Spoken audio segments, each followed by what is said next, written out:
Bonjour à toutes, bonjour à tous, je suis Lucie et vous ouvre une nouvelle fois les portes de mon podcast militant à voix libre. Vous m'avez manqué et rencontré de belles âmes engagées aussi. Nous partons pour ce dernier épisode de la saison 1 à la rencontre de Charlotte Perronnet, autrice d'un essai, d'un récit de vie sur l'alcoolisme au féminin. Mon frère, Martin, qui lui ne boit pas, mais pas pour les mêmes raisons que nous a rejoints pour ajouter de son histoire et venir poser ses questions. Bonne écoute. Bonjour Charlie. Hello. Et merci d'avoir accepté mon invitation sur le podcast à voix libre. Je suis ravie de te rencontrer dans la vie réelle. Encore une belle rencontre Instagram. Bon, merci beaucoup pour l'invitation. Ça fait super chaud au cœur. Et bonjour à Martin. Bonjour. Pas trop impressionné d'être là? Non, pas spécialement. Je suis dans un cadre que je connais. Oui, chez toi. Alors, je pense que je l'aurais indiqué dans le titre, mais Martin, c'est mon frère. Donc, on est actuellement chez lui à Paris, parce qu'on est également ensemble investis sur la liste pour le Parti Pirate pour les prochaines élections européennes. Et Martin est quelqu'un qui a suivi de très près mon combat sur le sujet des addictions. Donc, lui-même n'est pas directement concerné par la problématique, mais il l'est déjà indirectement à travers moi et à travers d'autres de nos proches. Donc, je trouvais ça chouette qu'il se joigne à nous aujourd'hui et puis qu'ils viennent poser ces questions à Charlie. Voilà. Donc, pour revenir un peu à toi, Charlie, je m'étais demandé si j'allais faire un autre épisode lié à l'alcoolodépendance, puisque j'avais déjà fait le 7 avec Baptiste Mullier, qui parle très très bien du mécanisme de l'addiction. Mais j'ai trouvé que te rencontrer, ça allait compléter l'échange et qu'on allait pouvoir aborder avec toi l'alcoolisme au féminin, le lien avec le patriarcat et d'autres choses.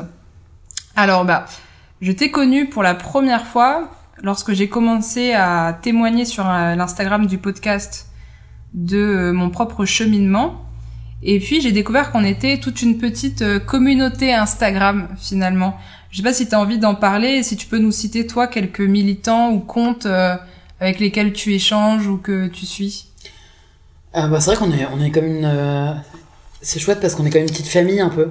On se connaît pas. Enfin, d'ailleurs, c'est la première fois finalement que je vois ouais. Que je vois en vrai quelqu'un avec qui on échange parfois sur Instagram. C'est comme une petite famille et puis je pense qu'on a peut-être toutes et tous des vies un peu différentes, mais finalement avec nos partages sur Insta, on se retrouve dans certains...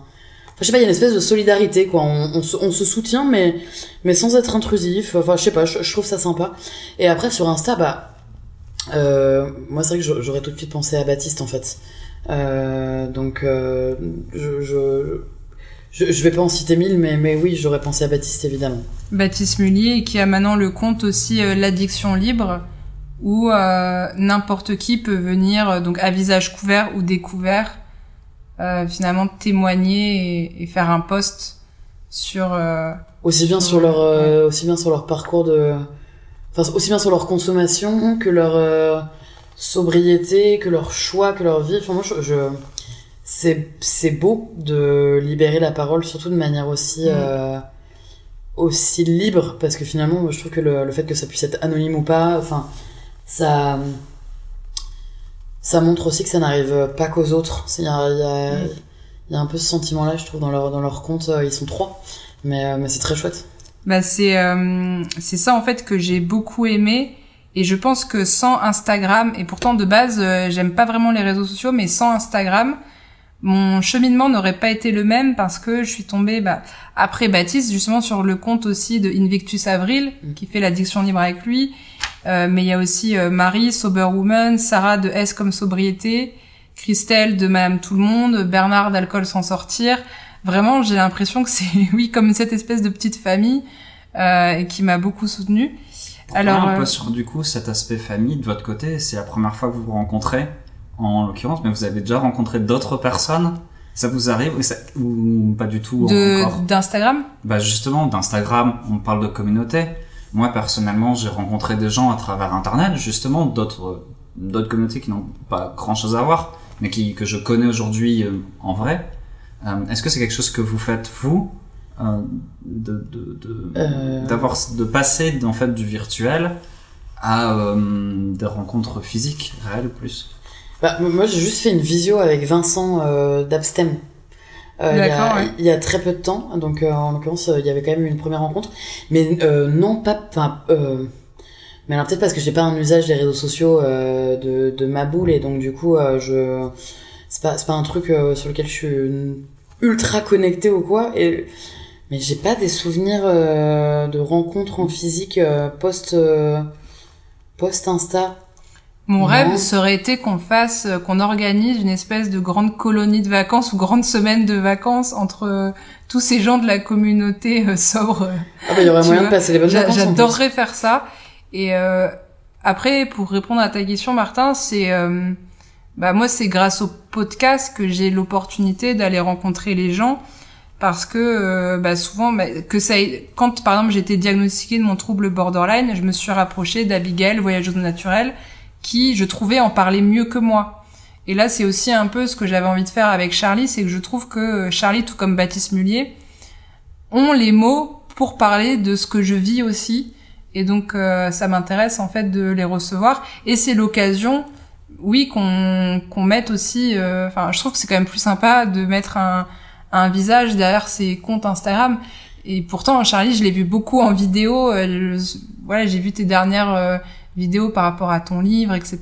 Mais c'est autre chose quand même de se rencontrer, quoi. Ah ouais, je sais pas, ça. Et d'aborder d'autres sujets aussi. Ça donne un peu plus de saveur aussi. Mais moi j'avoue que depuis la sortie du livre en janvier, je reçois quand même quelques messages sur Insta et sur les réseaux globalement. Et c'est, enfin. J'aurais pas parié dessus quoi sur le pouvoir de ces messages et de ces échanges sur ces réseaux parce que j'ai reçu des dizaines et des dizaines et des dizaines de messages de gens qui soit ont vu des vidéos suite à la sortie du bouquin, soit ont lu le bouquin et du coup ça crée un vrai échange autour de l'alcoolisme et de la sobriété, etc. Mais aussi ça crée un vrai lien quoi.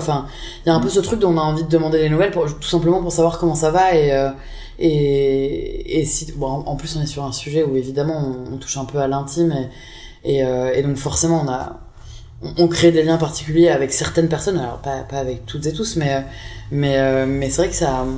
Moi je suis surprise de ce truc que finalement je vis que depuis quelques mois mais que je trouve chouette quoi. Et le livre dont tu parles, donc qui s'appelle « Et toi, pourquoi tu bois ?», c'est un livre qui parle de ton parcours avec l'alcoolisme. Donc moi, j'aimerais qu'on comprenne un peu ton parcours pour les auditrices et auditeurs qui nous écoutent et qui l'ont pas encore forcément lu. Donc tu as 33 ans maintenant, c'est ça, l'âge du Christ? Tout juste 34 là. 34. Aïe. Et du coup, est-ce que tu te souviens en fait de ton premier verre, de ta première cuite, du déclic, du premier jour d'abstinence? Est-ce que tu pourrais revenir pour nous sur ces différents jalons et la temporalité dans laquelle ils s'inscrivent? Moi, mon premier verre, je l'ai bu à 13 ans. Je pense que si j'avais pas écrit le bouquin, probablement que je l'aurais oublié, mais là il y a eu un tel taf de recherche dans mon cerveau finalement que je l'ai retrouvé ce premier verre. Et c'est vrai qu'à 13 ans, je sais pas si on s'en rappelle forcément, mais en tout cas avec le taf de recherche fait finalement, je m'en rappelle assez bien, même très bien. Et c'est un verre en famille, un repas de Noël plutôt assez traditionnel. Ma famille ressemble à beaucoup de familles quoi, donc en tout cas. Tu sais ce que c'était comme alcool? Ouais, c'était un liquoreux. C'était un vin blanc liquoreux, un sauterne, qui était servi. Mais d'ailleurs c'est hyper drôle, non. Non. C'était vraiment pour ma culture générale. Il y avait un côté très transmission, très culture, patrimoine, etc. Et je me rappelle qu'on m'avait servi donc un fond de sauterne suivi d'un fond de vin rouge du Saint-Émilion. Ah oui. Et il y avait aussi une huître. C'était vraiment, on va te faire goûter un peu tout ce qui est bon à boire et à manger quoi. Et le côté vraiment très transmission des bonnes choses que t'aimeras plus tard. Mais en fait des choses qui sont relativement faites pour des palais d'adultes parce que je suis pas sûre qu'il y ait beaucoup d'enfants qui aiment les. Quand tu parles d'huître, ça me fait penser à un nouvel an que j'avais fait avec mes grands-parents et où j'ai moins de 10 ans. Et où j'ai des huîtres et du champagne. Et j'ai tout de suite associé que Nouvel An, c'était des huîtres et du champagne. Et moi, mon premier verre, c'était à 8 ans dans un mariage. Un fond de champagne.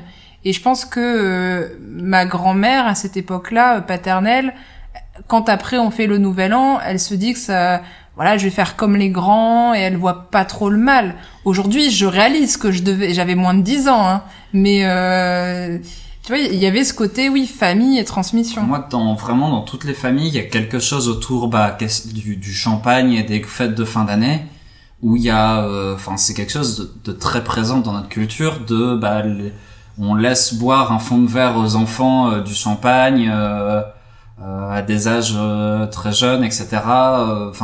Il y a un truc culturel autour de ce truc-là au Nouvel An.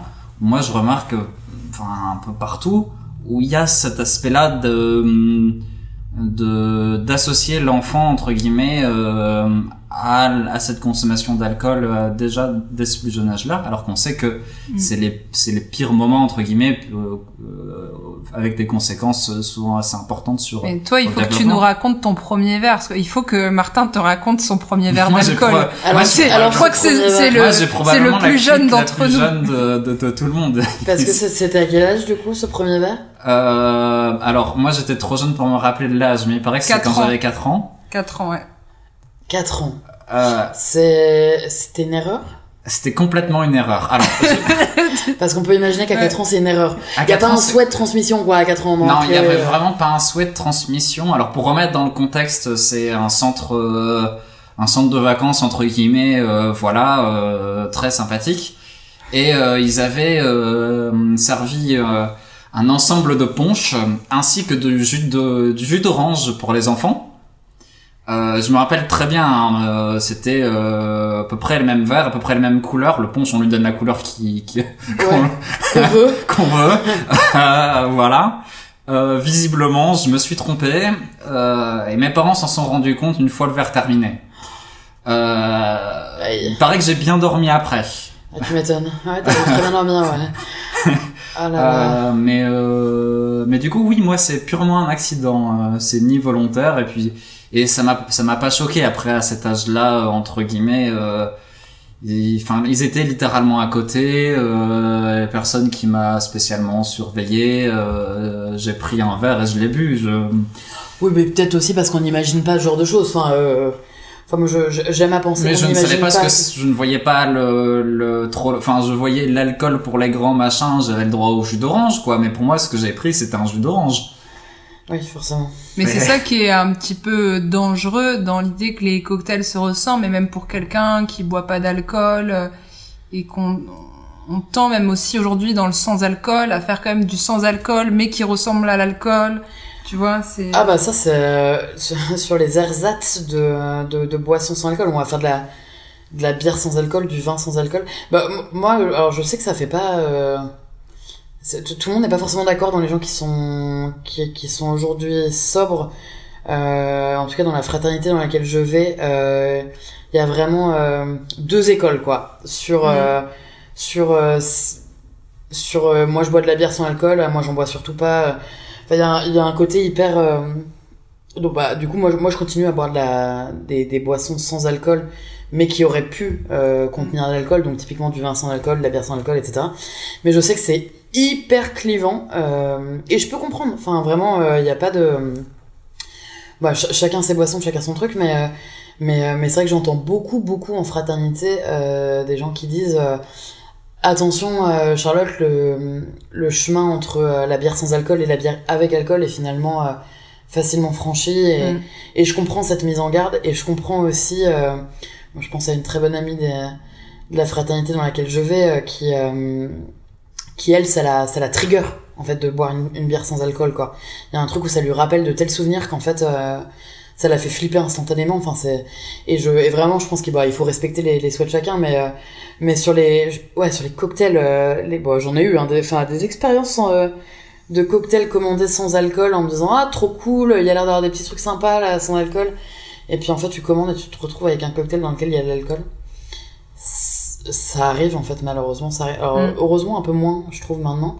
Et puis, c'est surtout que maintenant, je trouve qu'on propose de plus en plus, alors, ça reste timide, et on est en France, et donc il y a un truc où il y en a même certains qui par principe veulent pas le faire, mais je trouve qu'on propose quand même de plus en plus de boissons sans alcool qui sont des créations en tant que telles et avec des goûts en tant que tels et pas des goûts qui ressemblent à quelque chose. Là, on est vraiment sur des nouvelles saveurs, des nouveaux trucs. J'ai fait un repas il y a peu de temps là avec le sommelier Benoît Donofrio qui se fait appeler le Sobrelier et qui lui fait des vraies créations. Enfin, c'est un délire ces boissons, c'est vraiment mais c'est brillant quoi.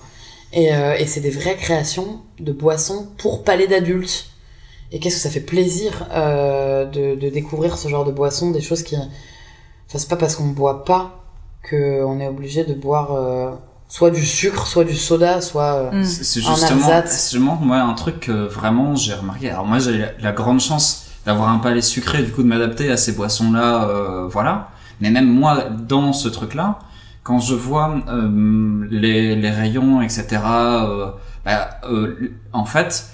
Les gens s'attachent à des alcools particuliers, ils viennent comparer les différents vins, ils viennent comparer les différents cidres, comparer les différentes bières, et quand tu te retrouves dans le rayon sans alcool, dans les softs, etc., de manière générale, t'as surtout des choses, entre guillemets, pour du palais d'enfants, et surtout, t'as un manque, pour moi, clair de diversité. Et c'est encore plus le cas quand tu vas dans un restaurant, où moi la plupart du temps la carte entre guillemets que j'ai de choix de soft, c'est que des trucs très grand public que je peux avoir chez moi. On va retrouver du coca, des jus de fruits, enfin voilà, des trucs très basiques, alors que la carte des vins, ils vont avoir une carte de vin avec plein de choix de vins rouges, plusieurs trucs différents, plusieurs années différentes, un sommelier, là où déjà si t'aimes pas le goût sucré, en soft, il y a quoi? Il y a l'eau pétillante. Sexy, hein. Super sexy l'eau pétillante. Voilà, et ça donne vraiment pas envie. Et moi-même, quand je suis dans la plupart des restaurants où c'est le cas, ça me déçoit d'avoir en fait uniquement des choses que je peux avoir chez moi. Les gens qui vont dans un restaurant et qui commandent des bouteilles d'alcool, qui vont chercher, par exemple même une bière pression, ils y vont parce que justement c'est pas une bière machin, c'est une bière pression. Les gens qui y vont pour des vins, ils vont goûter des vins qu'ils ont pas l'habitude de goûter, qui ont été sélectionnés, qui ont été choisis.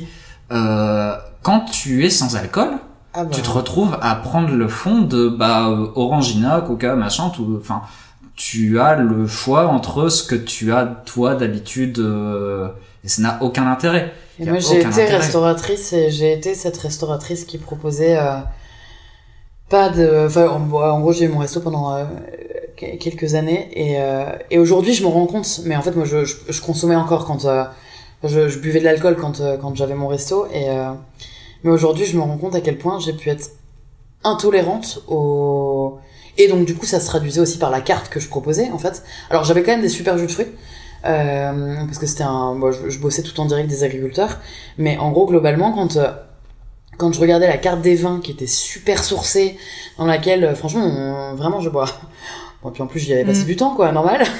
Ça me donnait une bonne raison de boire en plus, très bonne raison, mais à côté de ça je vois la carte des softs que je proposais, aujourd'hui clairement elle serait pas la même quoi, parce qu'en fait je me rends compte que quelqu'un qui ne boit pas pour toutes ces raisons qui sont les siennes et d'ailleurs Martin, faudra que tu nous expliques toi pourquoi tu bois pas, etc.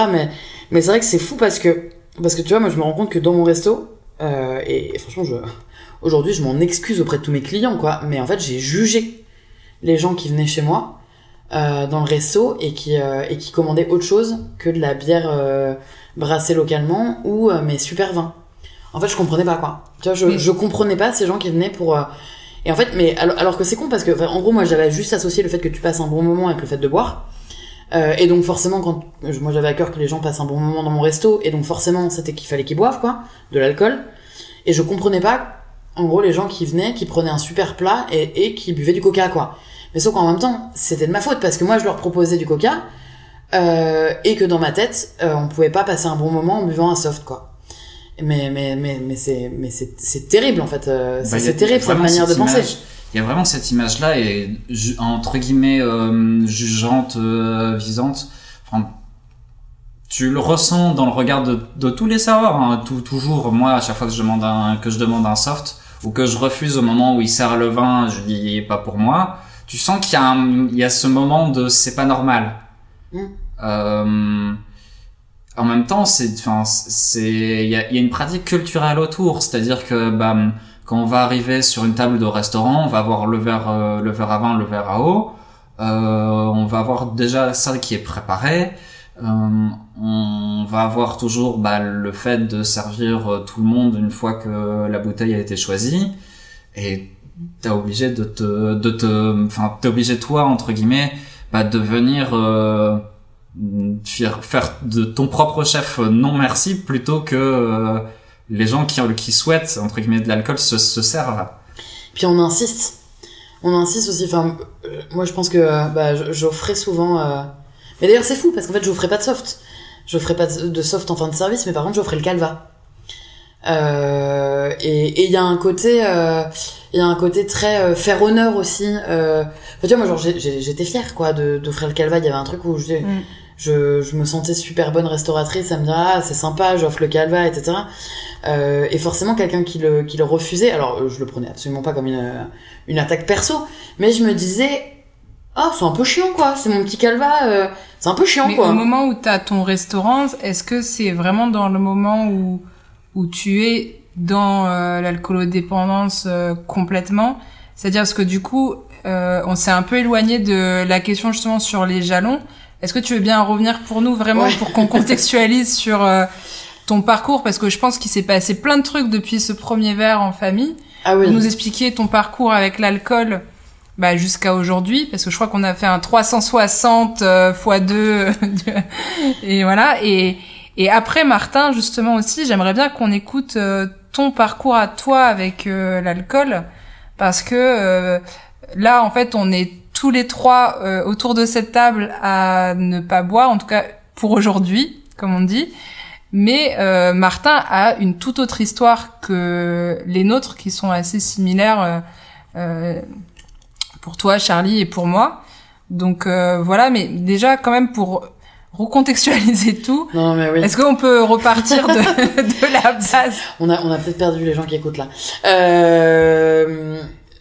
Ouais, non, mais donc du coup ce premier verre à 13 ans, moi je considère que je suis pas tombée dans l'alcoolisme. Il y a pas eu il y a pas eu un avant après quoi. Il y a pas eu un jour où bam je tombe dedans.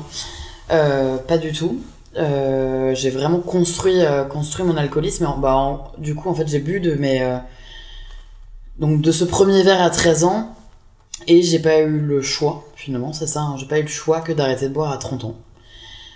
Donc ça fait un peu plus de 3 ans que je suis sobre aujourd'hui, et de ce premier verre à 13 ans, après évidemment il n'y en a pas eu tant que ça, parce qu'à 13 ans je picolais pas tous les week-ends, et il y avait pas ce truc là. Non, là c'était un premier verre, voilà, du coup qui m'était servi pour ma culture G. Après il y a eu d'autres verres, après il y a eu je vais peut-être pas tous les raconter, et puis je pense qu'il y en a eu tellement, et puis j'en parle dans le bouquin en fait aussi, donc on va éviter de radoter quoi. Mais il y a eu les verres après ensuite pour faire comme les grands, parce que c'était un truc d'être cool, et je buvais des espèces de je buvais de la Smirnoff Ice, donc c'était une espèce de limonade aromatisée à la vodka, ce qui est un peu discutable, mais en termes de goût vraiment. Et puis on jouait à être bourré avec ma meilleure pote. On jouait à être bourré alors qu'on l'était pas, hein. Mais clairement il y avait un truc de on fait comme les grands, etc. Donc ça c'était vers 14 ans. Puis après les années lycée où on fait des soirées tous les week-ends, et clairement le but de la soirée, c'est de se bourrer la gueule. C'est un but qui est d'ailleurs très très, enfin, il est dit quoi. Le but c'est de se bourrer la gueule, et on fait plein de jeux à boire. Et d'ailleurs ma première cuite est là. Ma première cuite à 16 ans, avec toujours une petite passion pour les trucs aromatisés quand même, hein, mais le sucre, mais de la vodka aromatisée à la mûre, c'est terrible. Et en fait ça c'est vrai que c'était un peu notre but du week-end, et on faisait pas mal de soirées. En plus moi j'ai grandi dans un endroit où on était quand même assez libre. On avait la chance de pouvoir en fait on faisait des soirées dans les apparts ou les maisons de nos parents.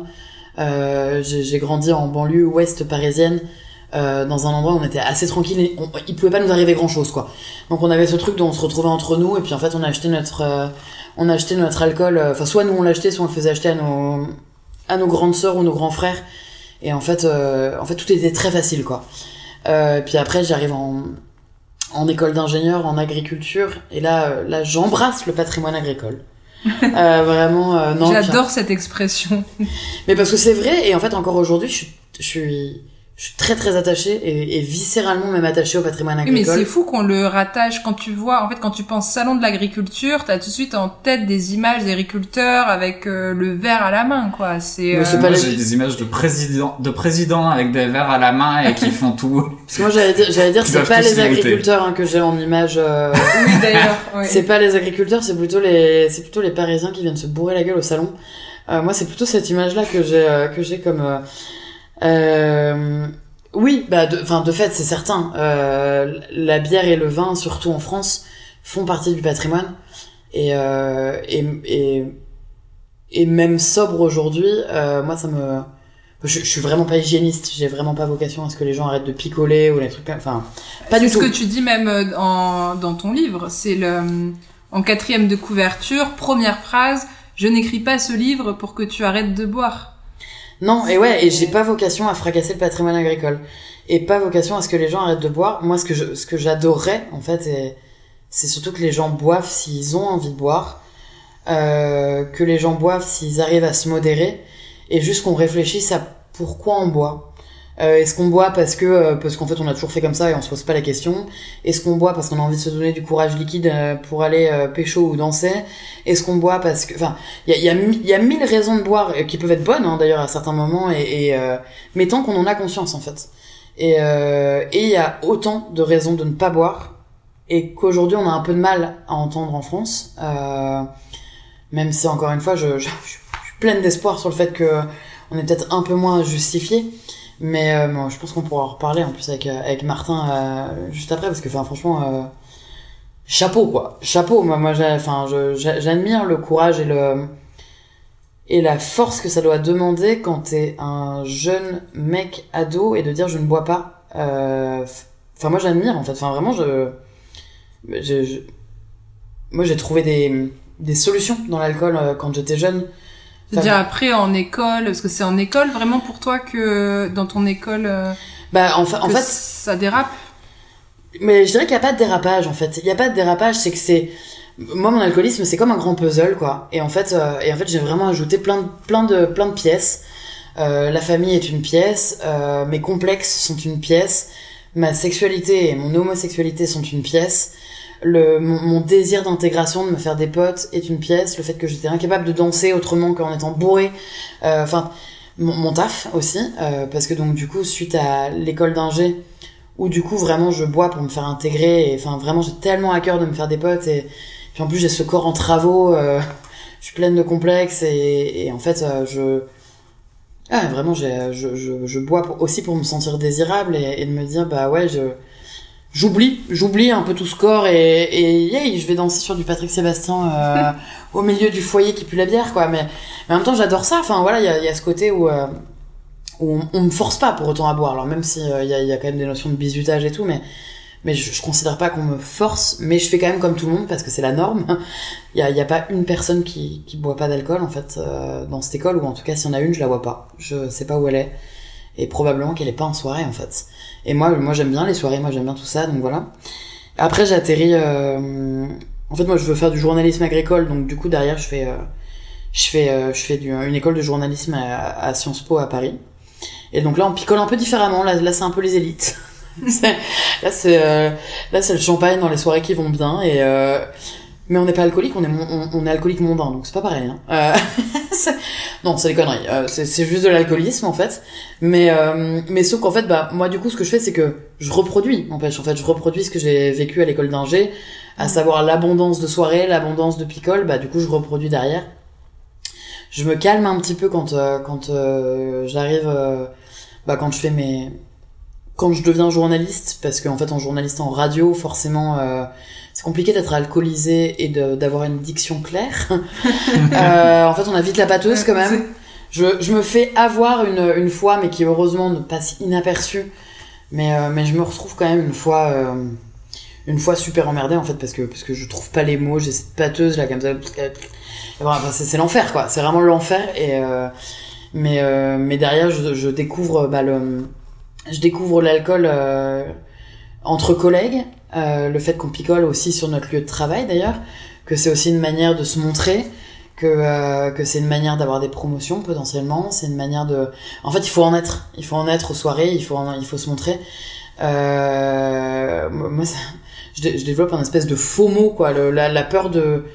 Fear of missing out, c'est ça? Ouais, exactement, mais je découvre cette peur de me dire si je suis pas aux soirées du boulot, je vais pas avoir la promotion, ou je vais pas être envoyé sur les meilleurs terrains, parce que du coup je suis reporter à ce moment-là, et en gros je sais que c'est dans ces soirées-là que tout se décide, mais sauf que ces soirées-là il faut picoler, il faut faire comme tout le monde, et c'est pas très compliqué pour moi de picoler en fait à ce moment-là, hein. Enfin moi j'en suis clairement pas à mon coup d'essai, voire clairement je suis niveau pro, et sauf qu'en fait c'est le moment où déjà le jeu d'équilibriste commence un peu en fait, parce que je sais très bien boire, je sais à ce moment-là ouais vraiment il y a pas de problème, on va pas me forcer pour boire, mais sauf que il faut pas montrer trop, et donc moi je montre Charlotte très appliquée, très très carrée, très pro, mais je montre pas Charlie, justement le côté un peu plus fêtard et un peu plus YOLO quoi, vraiment.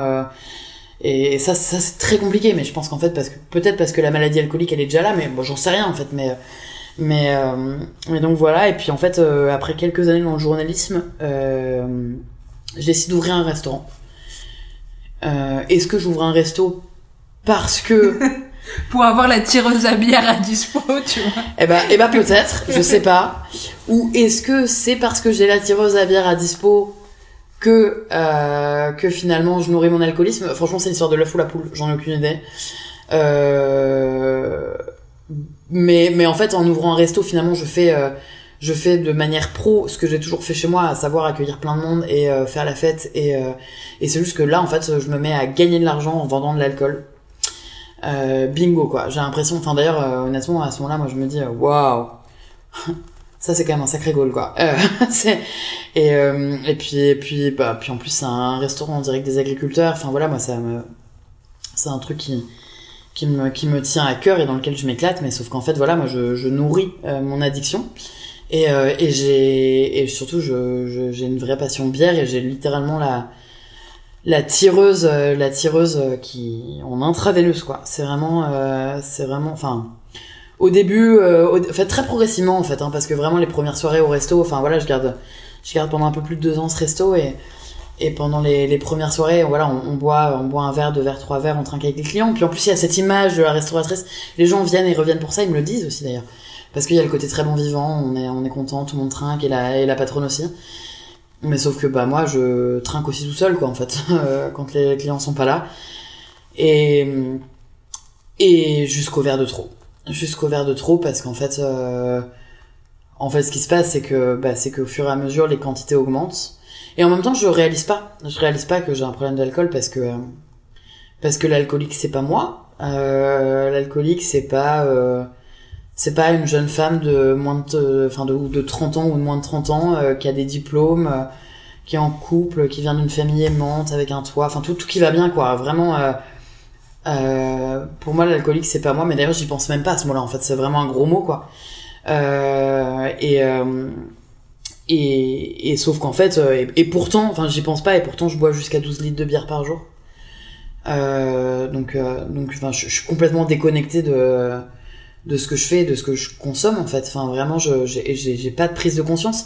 Alors il y a des prises de conscience qui vont se faire un peu progressivement sur la fin, parce qu'en fait ne serait-ce que je me casse la gueule tout le temps, et qu'en fait il y a quand même quelques accidents un peu graves, je m'ouvre une partie de la lèvre et enfin le visage et tout, je me fais un genou dans des escaliers, et puis une chute de trop quoi, une énième chute de trop où je m'ouvre la tête pour le coup, au niveau du crâne, et l'ultimatum de ma compagne qui me dit et en fait c'est la première fois d'ailleurs qu'on prononce en fait ce mot malade. Elle dit pas alcoolique, mais elle dit malade de l'alcool. Elle dit en fait Charlotte t'es malade de l'alcool et si tu fais rien tu vas crever. Et d'ailleurs elle me dit ça, j'ai failli crever, je viens de dévaler une vingtaine de marches à la renverse, objectivement j'ai vraiment failli crever. Et puis j'avais un peu envie de crever en fait, surtout à vrai dire. Bah, c'est un peu un suicide à petit feu, l'alcool. Et complètement, j'en étais à un stade où j'avais quand même vraiment des idées noires et je buvais aussi pour faire en sorte que toutes les journées se ressemblent, parce que j'avais quelques emmerdes au resto suite à un associé qui s'est barré du jour au lendemain et en fait qui était un ami surtout qui s'est barré du jour au lendemain. Et donc moi je buvais pour faire aussi passer la peine, et parce qu'en fait ça a toujours été mon mode mon mécanisme quoi. En gros la peine passée par l'alcool et ce depuis longtemps, aussi longtemps que je m'en rappelle et que j'avais de l'alcool, que je pouvais acheter de l'alcool finalement.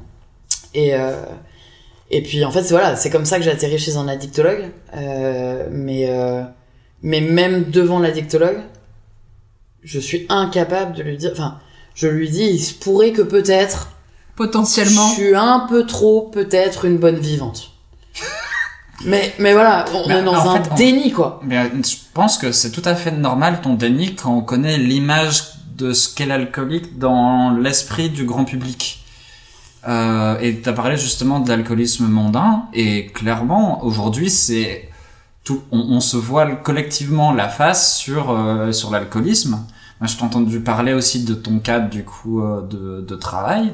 On pourra parler du mien, mais typiquement chez nous c'est la même chose. T'as cette volonté de faire en sorte que les gens passent un bon moment, et du coup de la mise à disposition d'alcool entre guillemets à volonté, avec les conséquences que ça peut avoir. Moi c'est toujours, je suis un peu dans la même idée que toi, ou dans le sens où ce serait bizarre de forcer, d'interdire complètement les gens de boire, et on voit que dans le passé la prohibition c'est pas une solution du tout. Mais en l'occurrence, je sais que le cadre moi que j'ai aujourd'hui de travail, c'est un cadre dans lequel une personne alcoolique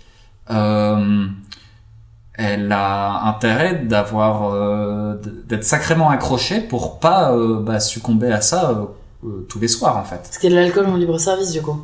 Il y a des bières dans le frigo, il y a du whisky. Ouais, mais là c'est encore autre. Ouais, et puis là c'est dans un cadre de travail en plus professionnel, oui, donc ça pose encore d'autres questions. Et avec surtout mais avec un aspect profond autour de volonté de garder un esprit qu'il y avait au début dans la société qui était très petite. Et du coup avec des apéros le soir, voilà. C'est le côté très start-up. Le côté très start-up, mais qui indirectement a complètement grossi, a complètement explosé en raison du secteur dans lequel on est et de plein de choses. Mais l'aspect apéritif et fin de soirée et rester, etc. Et qu'on ait une bonne image de toi parce que tu restes, il est présent aussi, alors que c'est un cadre très différent. Et est-ce qu'il y a au même titre qu'il y a de la bière, etc., est-ce qu'il y a des boissons sexy, sans alcool, pour des palais d'adultes qui sont proposées Pour des palais d'adultes, pas vraiment. Le maximum, entre guillemets, pour du palais d'adultes que tu as, c'est du Red Bull. Mais c'est surtout comment toi tu nous on a imposé, moi j'ai poussé du coup à ce qu'il y ait d'autres choses. Par exemple, moi j'aime bien une boisson allemande qui s'appelle le Club Maté. Ah ouais, carrément, ouais. Donc moi j'ai poussé à ça parce que c'est quelque chose qui me plaît, c'est quelque chose d'ailleurs, du coup j'ai converti plusieurs collègues à ça au passage. Donc c'est un avantage d'être moins sucré par exemple que typiquement du Red Bull, mais d'être quand même caféiné. Et d'être quand même plutôt d'être complètement sans alcool et d'avoir en fait une autre option dont ils ont pas l'habitude, parce que on a aussi toutes les boissons standards classiques du supermarché, mais comme je disais, il y a une différence fondamentale entre les whisky dont certains en fait il y a plusieurs directeurs qui sont passionnés de ça et qui du coup ramènent des très bons whisky, des très bons trucs, voilà. Versus les softs, ça n'existe que en sauf de grand public, grande surface, donc les grandes marques de Coca-Cola. Toi, le fait que tu boives pas, est-ce que ça t'a déjà posé problème? Parce que tu nous as pas encore raconté, toi, ton rapport à l'alcool. On attend... C'est vrai qu'on pourrait peut-être faire ça quand même. On attend ton histoire, tu vois, et de savoir aussi... oui, aujourd'hui, est-ce que ça t'a empêché de t'intégrer, par exemple, professionnellement, tout comme ça a pu t'empêcher adolescent? Et puis, à la base, toi qui n'es pas malade alcoolique, tu fais partie quand même des personnes sobres. Donc, est-ce que tu veux bien un peu nous raconter tout ça? Alors, sobre complètement, je ne pourrais pas dire que je le suis aujourd'hui, puisqu'il y a un seul truc que je n'arrive pas à refuser aujourd'hui, c'est justement le cas d'une restauratrice qui a tendance à nous offrir des kir cassis. Aïe, et ben voilà. Et on dit pas non à cette restauratrice.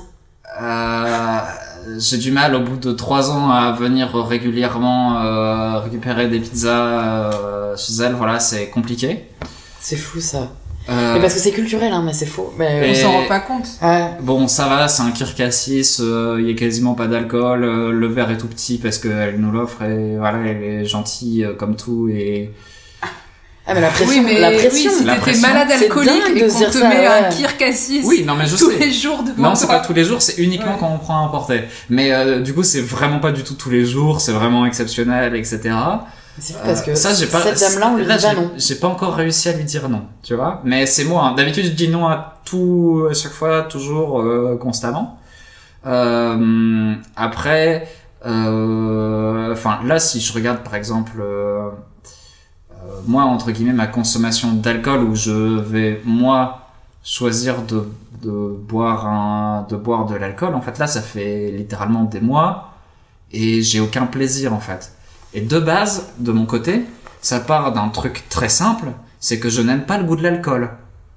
Je n'aime pas, et mais tu aurais pu être à la recherche des effets, et ce n'est pas quelque chose qui t'attire, en fait, justement. ça a été toujours pire, en fait. Moi, les effets de l'alcool m'ont toujours fait, paniquer. J'ai toujours détesté voir les gens alcoolisés.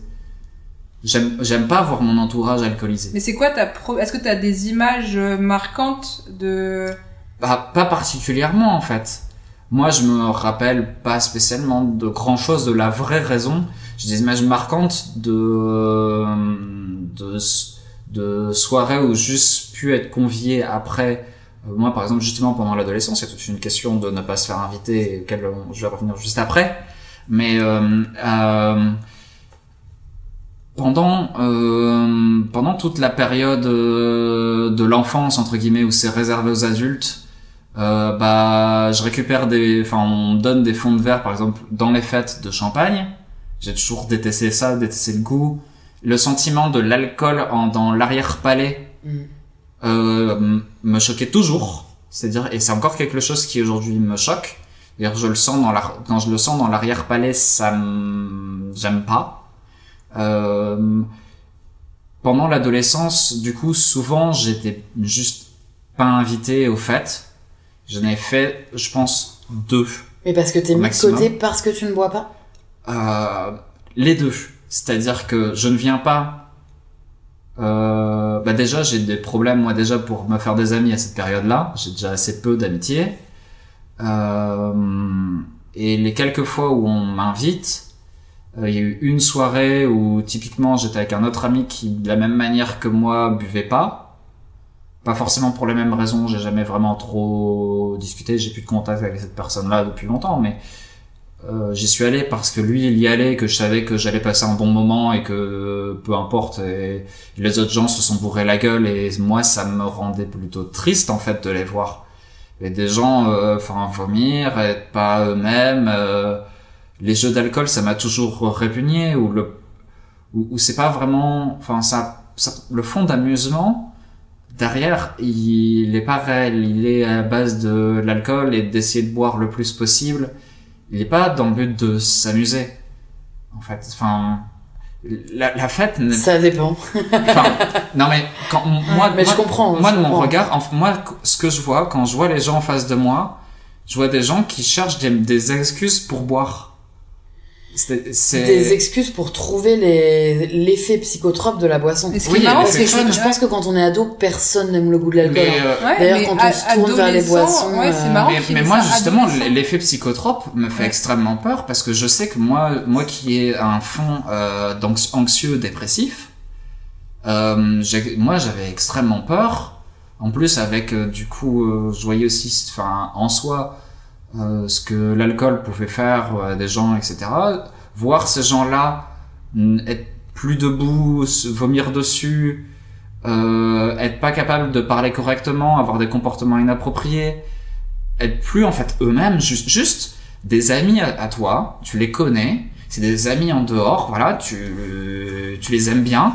Et ils se mettent à boire, et ça j'ai le cas par exemple là d'un ami du travail, hein. C'est quelqu'un j'adore en temps normal, mais quand il est bourré, c'est une personne tout à fait différente, il a un comportement différent, et c'est pas la même personne, et ça me choque moi. C'est-à-dire que moi je le vis mal parce que j'ai pas la même personne en face de moi, j'ai une personne qui me déplaît, qui est pas la personne qui est mon ami, c'est une personne qui est bourrée, qui va avoir des réactions différentes, qui va me dire des choses qui font pas de sens, qui vont avoir des comportements déplacés que moi à côté je vais devoir potentiellement aider à assumer. Je pense qu'aussi tu as dès ton plus jeune âge, toi tu as vu l'alcoolisme dans le cercle familial, intrafamilial. Familial, voilà. J'en sais pas. Par contre, il y a eu des choses. En fait, il y a eu un ensemble de trucs pendant mon adolescence. J'ai fait un échange en Allemagne, par exemple. Où du coup la famille, les différentes personnes qui étaient de l'échange donc on était mineurs à cette époque-là, mais en Allemagne la consommation de bière est autorisée beaucoup plus jeune, donc ils buvaient déjà tous comme des trous et c'était déjà pas normal de ne pas boire. Ils avaient fait une soirée discothèque, la musique était beaucoup trop forte, enfin moi je pouvais juste pas rentrer dans le bâtiment. T'avais quel âge? J'étais en seconde et puis à ma première, donc j'étais en fin de lycée, donc 15-16 ans, où c'est des soirées où il y a beaucoup de bruit, moi c'est tellement que je ne peux pas rentrer dans la salle, c'est juste trop pour moi, enfin à l'extérieur moi je constate tous les gens en train de se pisser dessus, en train de se vomir dessus, etc. C'est pas une soirée agréable, et à la fin on raccompagne moi je raccompagne la personne avec qui j'étais en échange ainsi que son ami, et son ami tenait littéralement pas debout.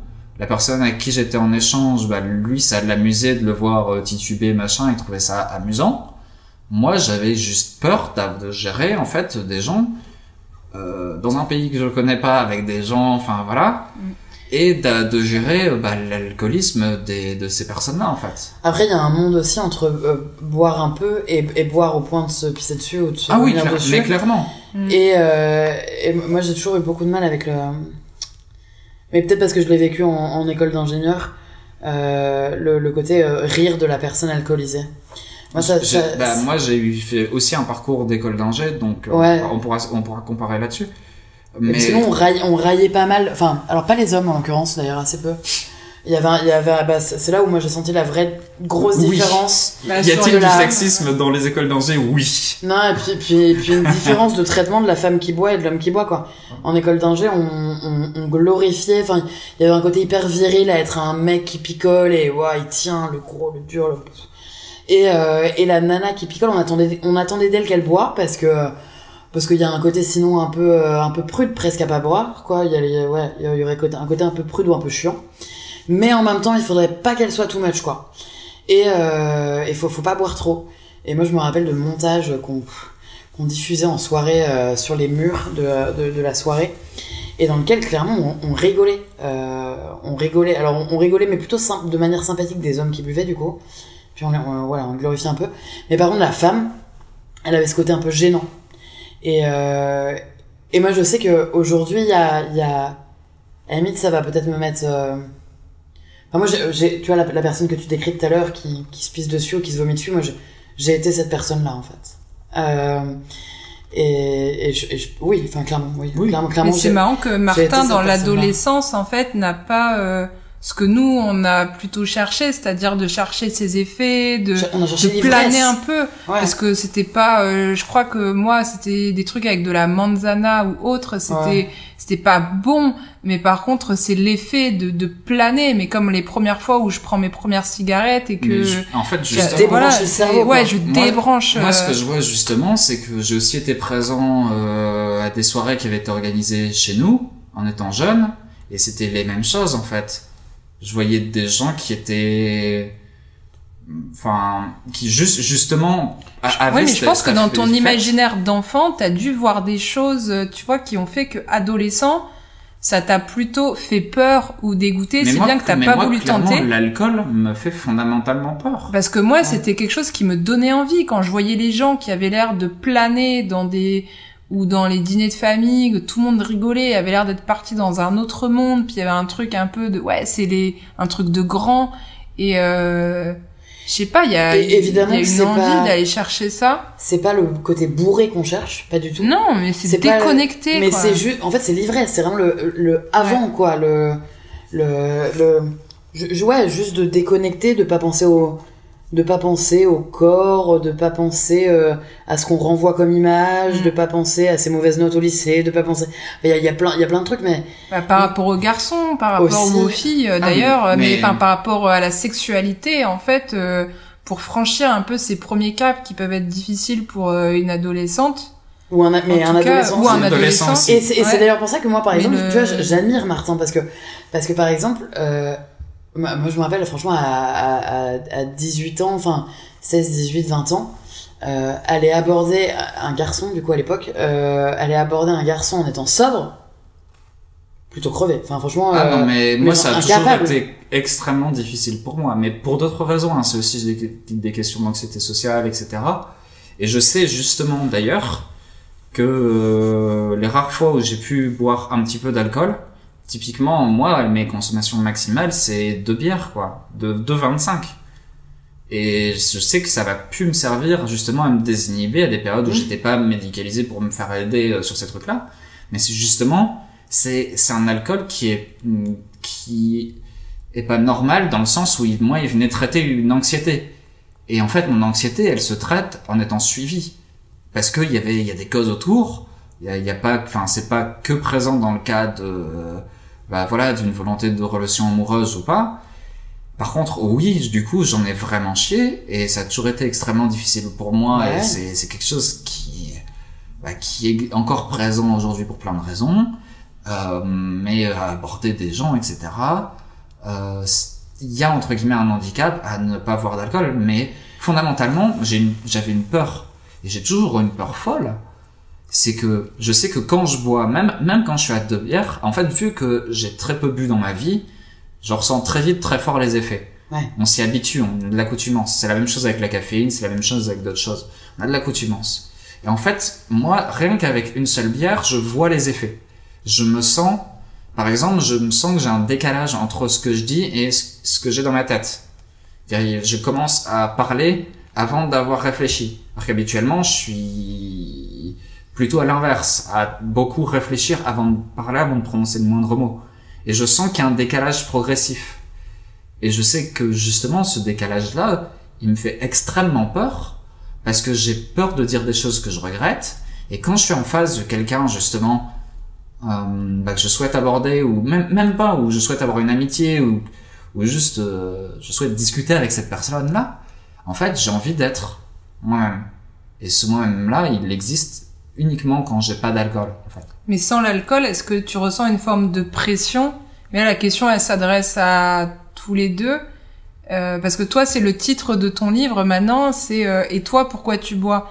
Et j'adore, en fait, cette phrase, puisque elle m'aide beaucoup. C'est finalement, j'avais tout un tas de réponses quand j'ai commencé à arrêter de boire, donc à sortir les plus malaisantes possibles pour mettre les gens pas très bien. Et puis, après, j'ai lu ton livre et je me suis dit, pourquoi je m'embête? C'est la meilleure réponse.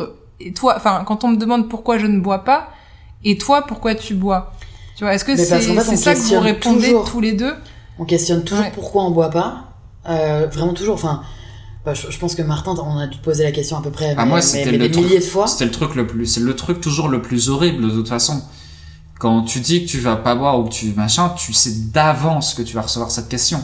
C'est même, enfin, tu le sais. Donc après, moi, j'ai ma manière de répondre.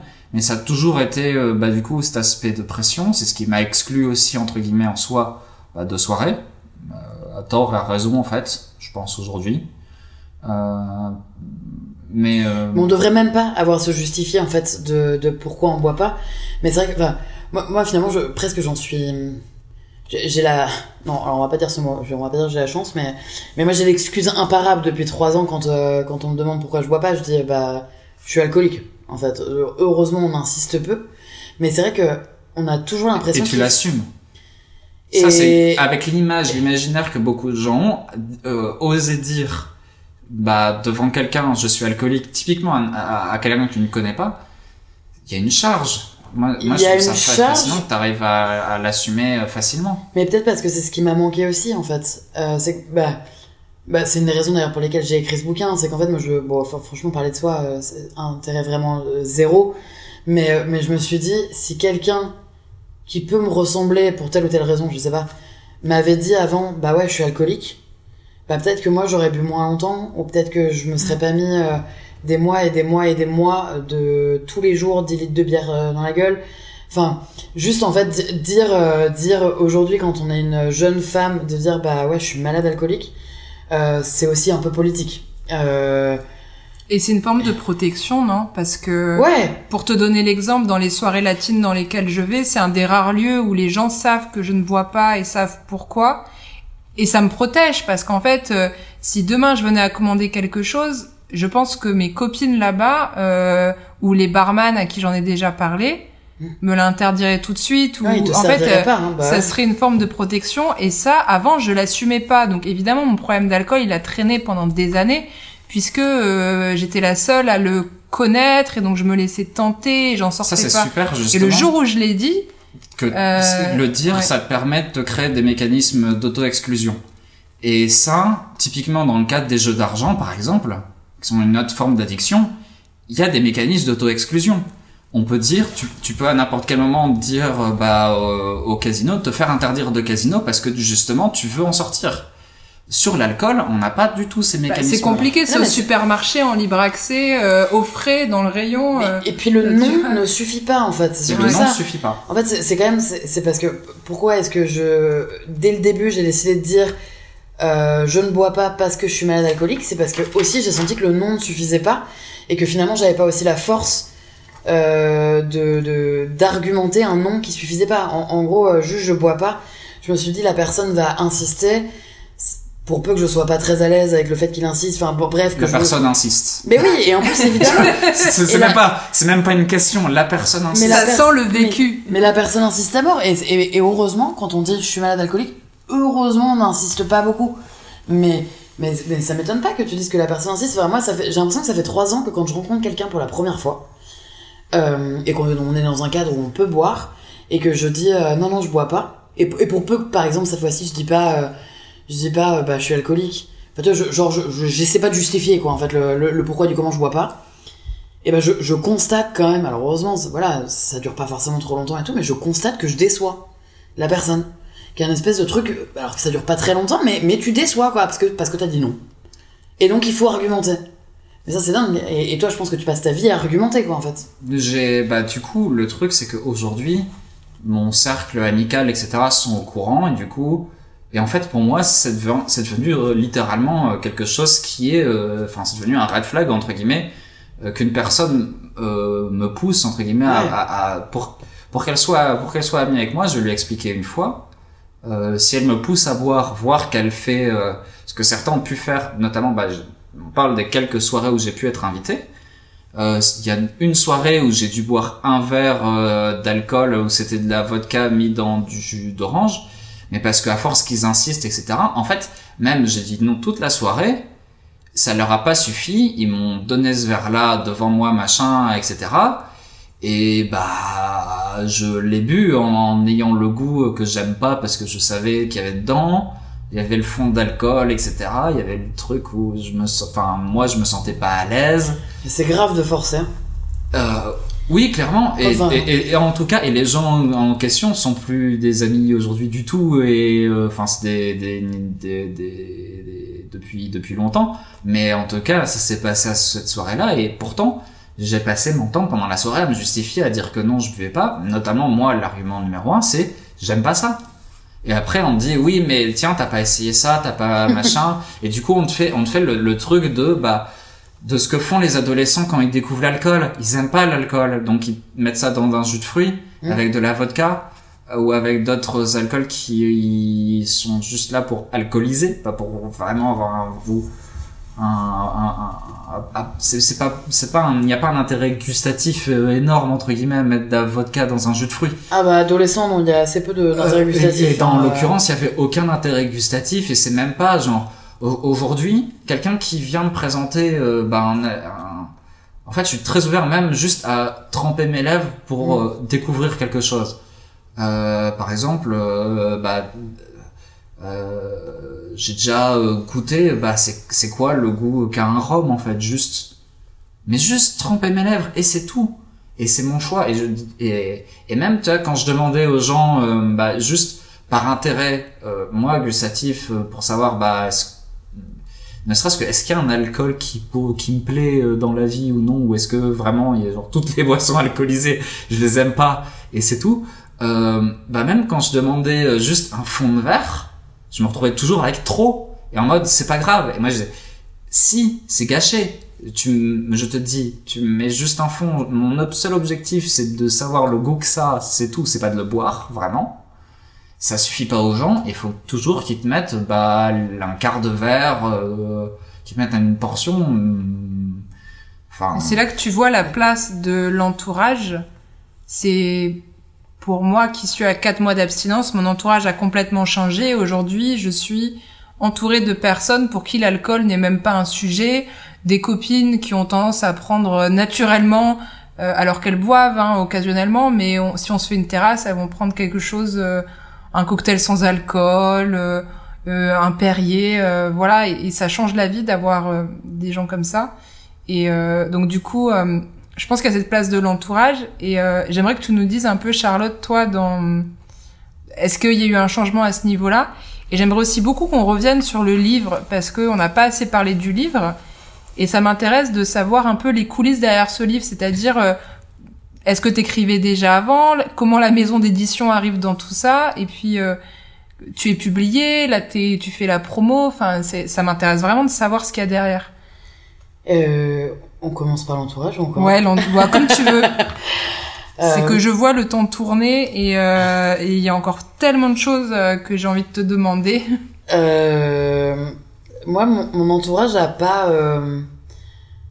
Ça peut paraître surprenant, mais mon entourage a pas foncièrement changé. Mais parce qu'en fait, j'ai cette scène en tête là qui me revient tout de suite parce que j'ai vraiment orchestré mes adieux à la boisson. En gros, cérémonie. Ah ouais, la scène du Christ, un délire. Franchement, non mais en fait, en gros, cette consultation avec la dictologue où je lui hurle dessus, pauvre homme, où je lui dis, en fait. Et c'est la première fois que le mot alcoolique est prononcé d'ailleurs. Et en fait, je lui dis, moi, la modération, c'est soit on ouvre le robinet, soit on le ferme, mais réfléchir au verre que j'ai le droit, soit j'ai pas le droit, c'est pas possible. Et objectivement, je devenais complètement folle, quoi. Me modérer, c'était synonyme de folie. Et donc, ce jour où j'arrive chez la dictologue et bref, et je lui dis, je sais pas si c'est ça être alcoolique, mais peut-être que j'en suis.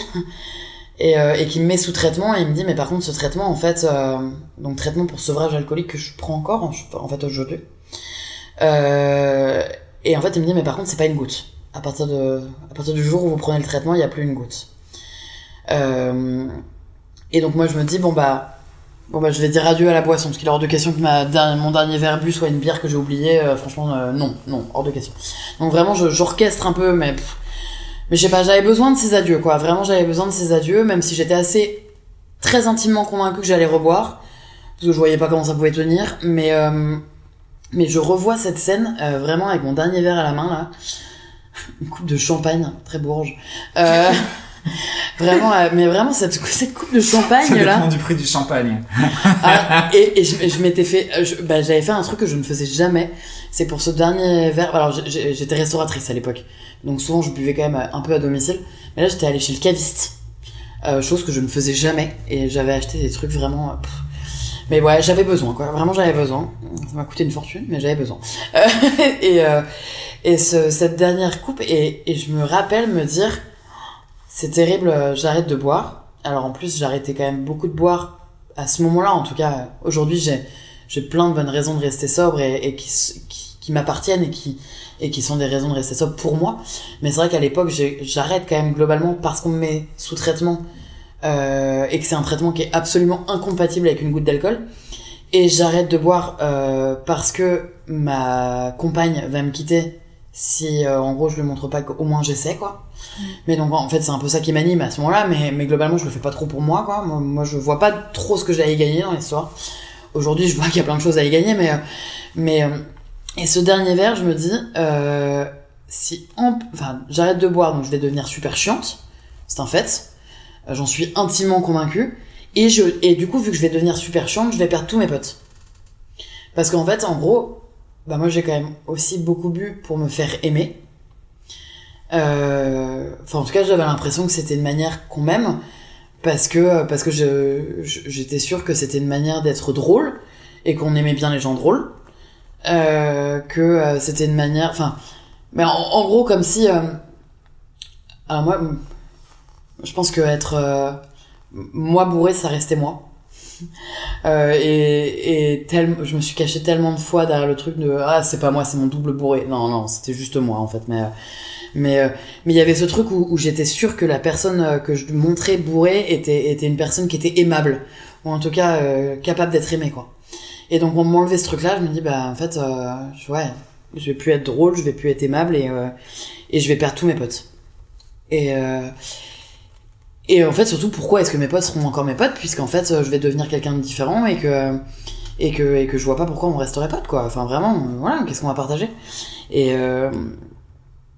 ça a été très beau de constater qu'en fait, les vrais potes sont des gens qui t'aiment pour qui tu es, indépendamment de l'alcool.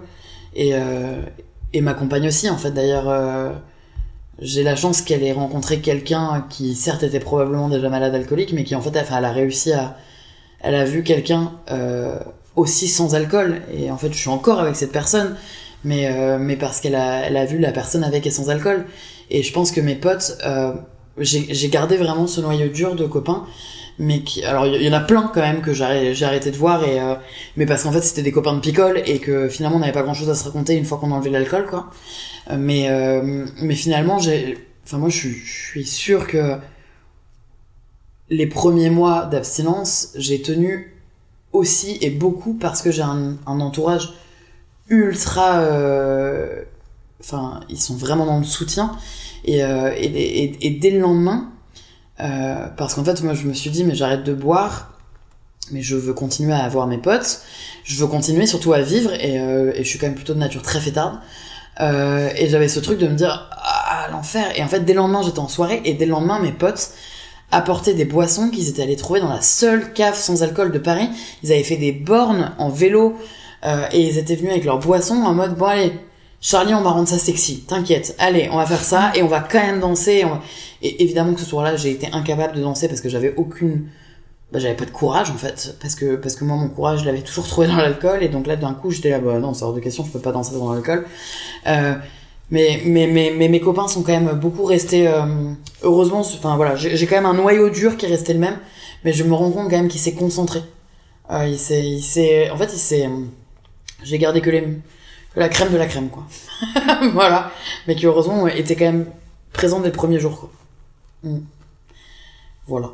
Et le livre, du coup... et le livre. Oui, parce que j'ai tendance à toujours faire des questions à rallonge. C'est un peu une question en entraîne une autre. Peut-être que je fais des réponses à rallonge aussi, c'est possible.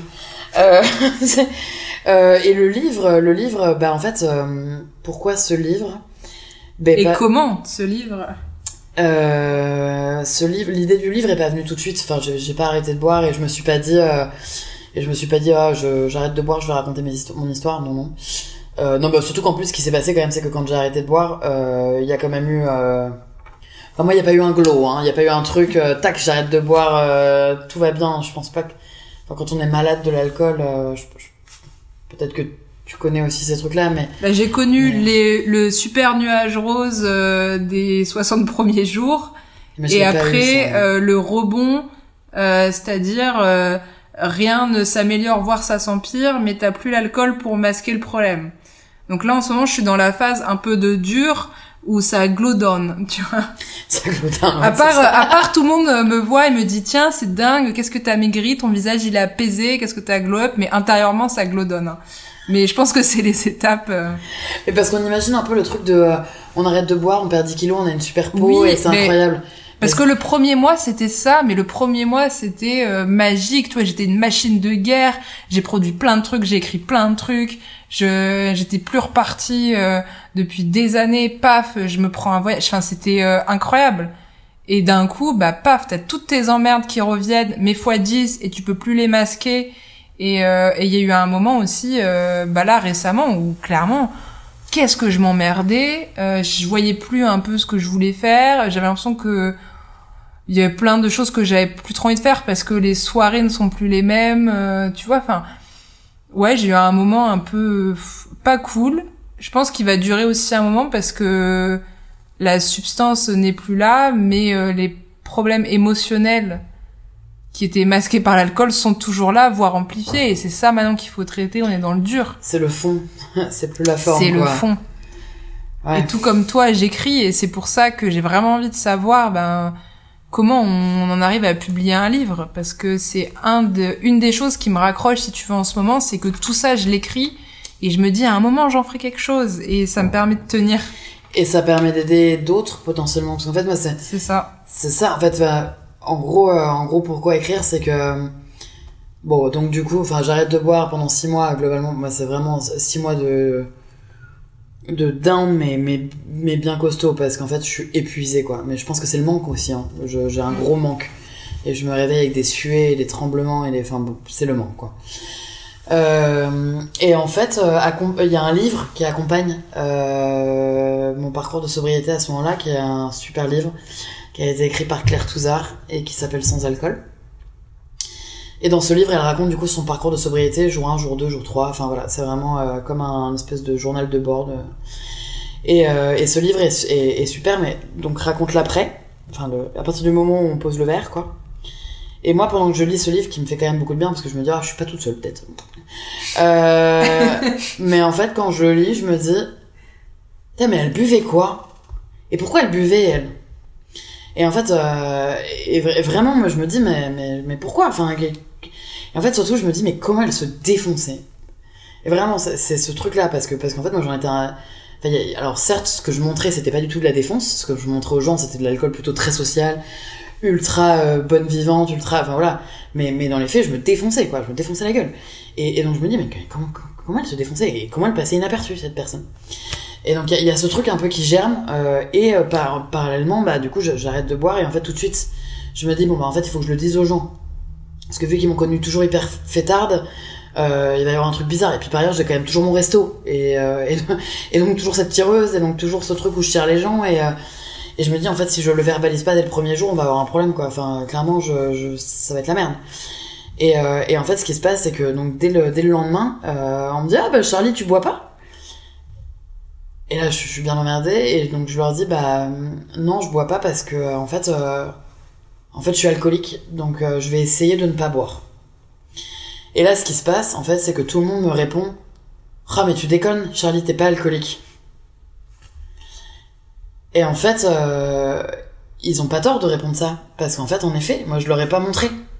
Parce qu'en fait, pendant toutes ces années où j'ai bu, j'ai évidemment soit rien montré, soit montré mais un centième de ma consommation, en fait. C'est que moi j'étais une ninja, quoi, une ninja de la dissimulation. Mes verres, je les planquais, ou alors je les buvais plus vite que tout le monde, tac, je me resservais, personne voyait. Ce que je faisais aussi, c'est que, et tu vois, tout à l'heure quand tu disais, Martin, que les gens remplissaient ton verre contre ton gré, tu vois, moi je pensais à cette personne qui a dû te servir ton verre, Et moi, tu vois, j'ai été, par exemple, cette personne qui servait un peu les verres des gens, parce qu'en fait, c'était tellement plus facile de boire en groupe que de boire toute seule. Mais c'était aussi une technique de dissimulation. Enfin, tu vois, moi, je me planquais, en fait. Enfin, du coup, on me voyait moins. Et en fait, moi, je montrais pas du tout aux gens. Puis je montais allègrement, quoi. Vraiment, quand on me demandait ce que j'avais bu, 2 bières. 2 bières, ça a toujours été... police. Ça a toujours été 2 bières, quoi. Alors qu'en fait, il y en avait eu 12, 15, 20, n'importe quoi, mais 2 bières. Ce que je faisais aussi, c'est que quand je voyais Ali, ma compagne, ou quand je voyais n'importe qui, je leur servais à boire. Parce que bah évidemment que la personne que j'embrasse, si elles sont, enfin, c'est tellement plus facile de pas se faire avoir quand cette personne sent l'alcool aussi, quoi. Enfin, mais bon, j'avais des techniques de ma boule, mais de manière assez inconsciente en plus. C'est ça qui est fou, c'est que en fait je les ai développés de manière complètement inconsciente. Bon, je pense que clairement à la fin je le faisais aussi consciemment, mais pareil, à boire à certaines heures et certain alcool à certaines heures, parce que c'est ok, ça va monter doucement, et donc à telle heure je peux prendre... Mais bon, et donc ces gens m'ont répondu mais tu déconnes, t'es pas alcoolique. Et en fait, moi je leur répondais, je sais pas, est-ce que boire 20 pintes par jour pour toi c'est être alcoolique? Et en fait les gens sont tombés des nues, et en même temps encore une fois je les comprends. Et en fait, je me suis dit, mais en fait, il faut peut-être raconter ce que c'est qu'être une jeune femme alcoolique, aussi peut-être pour qu'on les voit, si ça peut servir à d'autres en fait. Parce qu'en fait, moi, et c'est aussi un peu le récit qui est, j'espère ne pas être passée pour une connasse condescendante, quoi, mais ça m'emmerderait. Mais ce truc de, moi, c'est un peu le récit qui peut-être m'a manqué, parce que peut-être que si une jeune femme avait dit je suis alcoolique, peut-être que je me serais dit je peux l'être aussi, quoi. Et montrer aussi ce que c'est qu'être une jeune femme alcoolique qui n'a pas la gueule de l'emploi et qui en fait n'existe pas, quoi. Il y a pas de gueule de l'emploi, et en fait moi c'est ce que j'ai essayé de montrer. Et par ailleurs dans ce livre, il y a eu un côté un peu thérapeutique en fait au démarrage aussi. C'était aussi une manière pour moi d'essayer de comprendre pourquoi moi, quoi, en fait. Enfin, pourquoi j'ai bu moi, en fait. Et c'est d'ailleurs ça, c'était... du coup, moi, on me posait la question, pourquoi tu bois pas? Un mécanisme de protection a été de répondre, et toi, pourquoi tu bois? Tu t'es déjà posé la question. C'est la question que j'ai essayé de répondre. Enfin, la question que je me suis posée tout au long du livre. Vraiment, pourquoi j'ai bu? Pourquoi moi j'ai bu, quoi? Pourquoi j'ai bu plus que les autres? Mais finalement, comme plein d'autres... En fait, c'est ça, c'est que j'ai quand même bu comme plein d'autres gens. J'étais Mais tu as trouvé assez la réponse peu seule à cette question de pourquoi tu buvais? Moi, j'ai une picole multifactorielle, clairement. J'ai bu pour plein de raisons qui me semblaient être assez bonnes, même s'il y en avait certaines où je savais que c'était pas forcément... typiquement, là, j'en pense à une, mais gérer de la peine amoureuse ou gérer une espèce d'errance homosexuelle parce que ça fait peur, et boire parce que ça... moi je me disais à ce moment-là que c'était pas la solution idéale, mais n'empêche que j'y trouvais mon compte, quoi. Mais moi il y avait vraiment ce truc de plein de bonnes raisons, en tout cas, enfin voilà, bonnes ou moins bonnes, très discutables, et puis c'est peut-être le cerveau d'alcoolique qui me laisse dire que c'était des bonnes raisons, finalement peut-être pas tant que ça. Mais c'est un peu cette question de... Et puis je me suis dit dans le livre, alors il y a vraiment ce côté un peu thérapeutique de ok, je vais vomir tous ces trucs là comme j'ai vomi mon alcool, parce que il y a eu quelques ratés, quelques-uns. Il y avait vraiment ce truc-là, et puis après, mais l'idée d'être publié n'est pas du tout venue tout de suite, quoi. Au début, c'était vraiment j'évacue, je tente de comprendre, peut-être le côté un peu, vraiment. Après aussi parce que j'avais été, quand j'ai été journaliste, donc c'est vrai qu'il y avait ce truc de écrire, c'est un truc que je pouvais faire avant, et ça sortait pas de... Peut-être que si j'avais jamais écrit avant, peut-être que je me serais tournée vers autre chose, c'est possible aussi. Et puis c'était aussi une manière, vraiment d'évacuer, mais pour autant je pense que par thérapie un petit peu...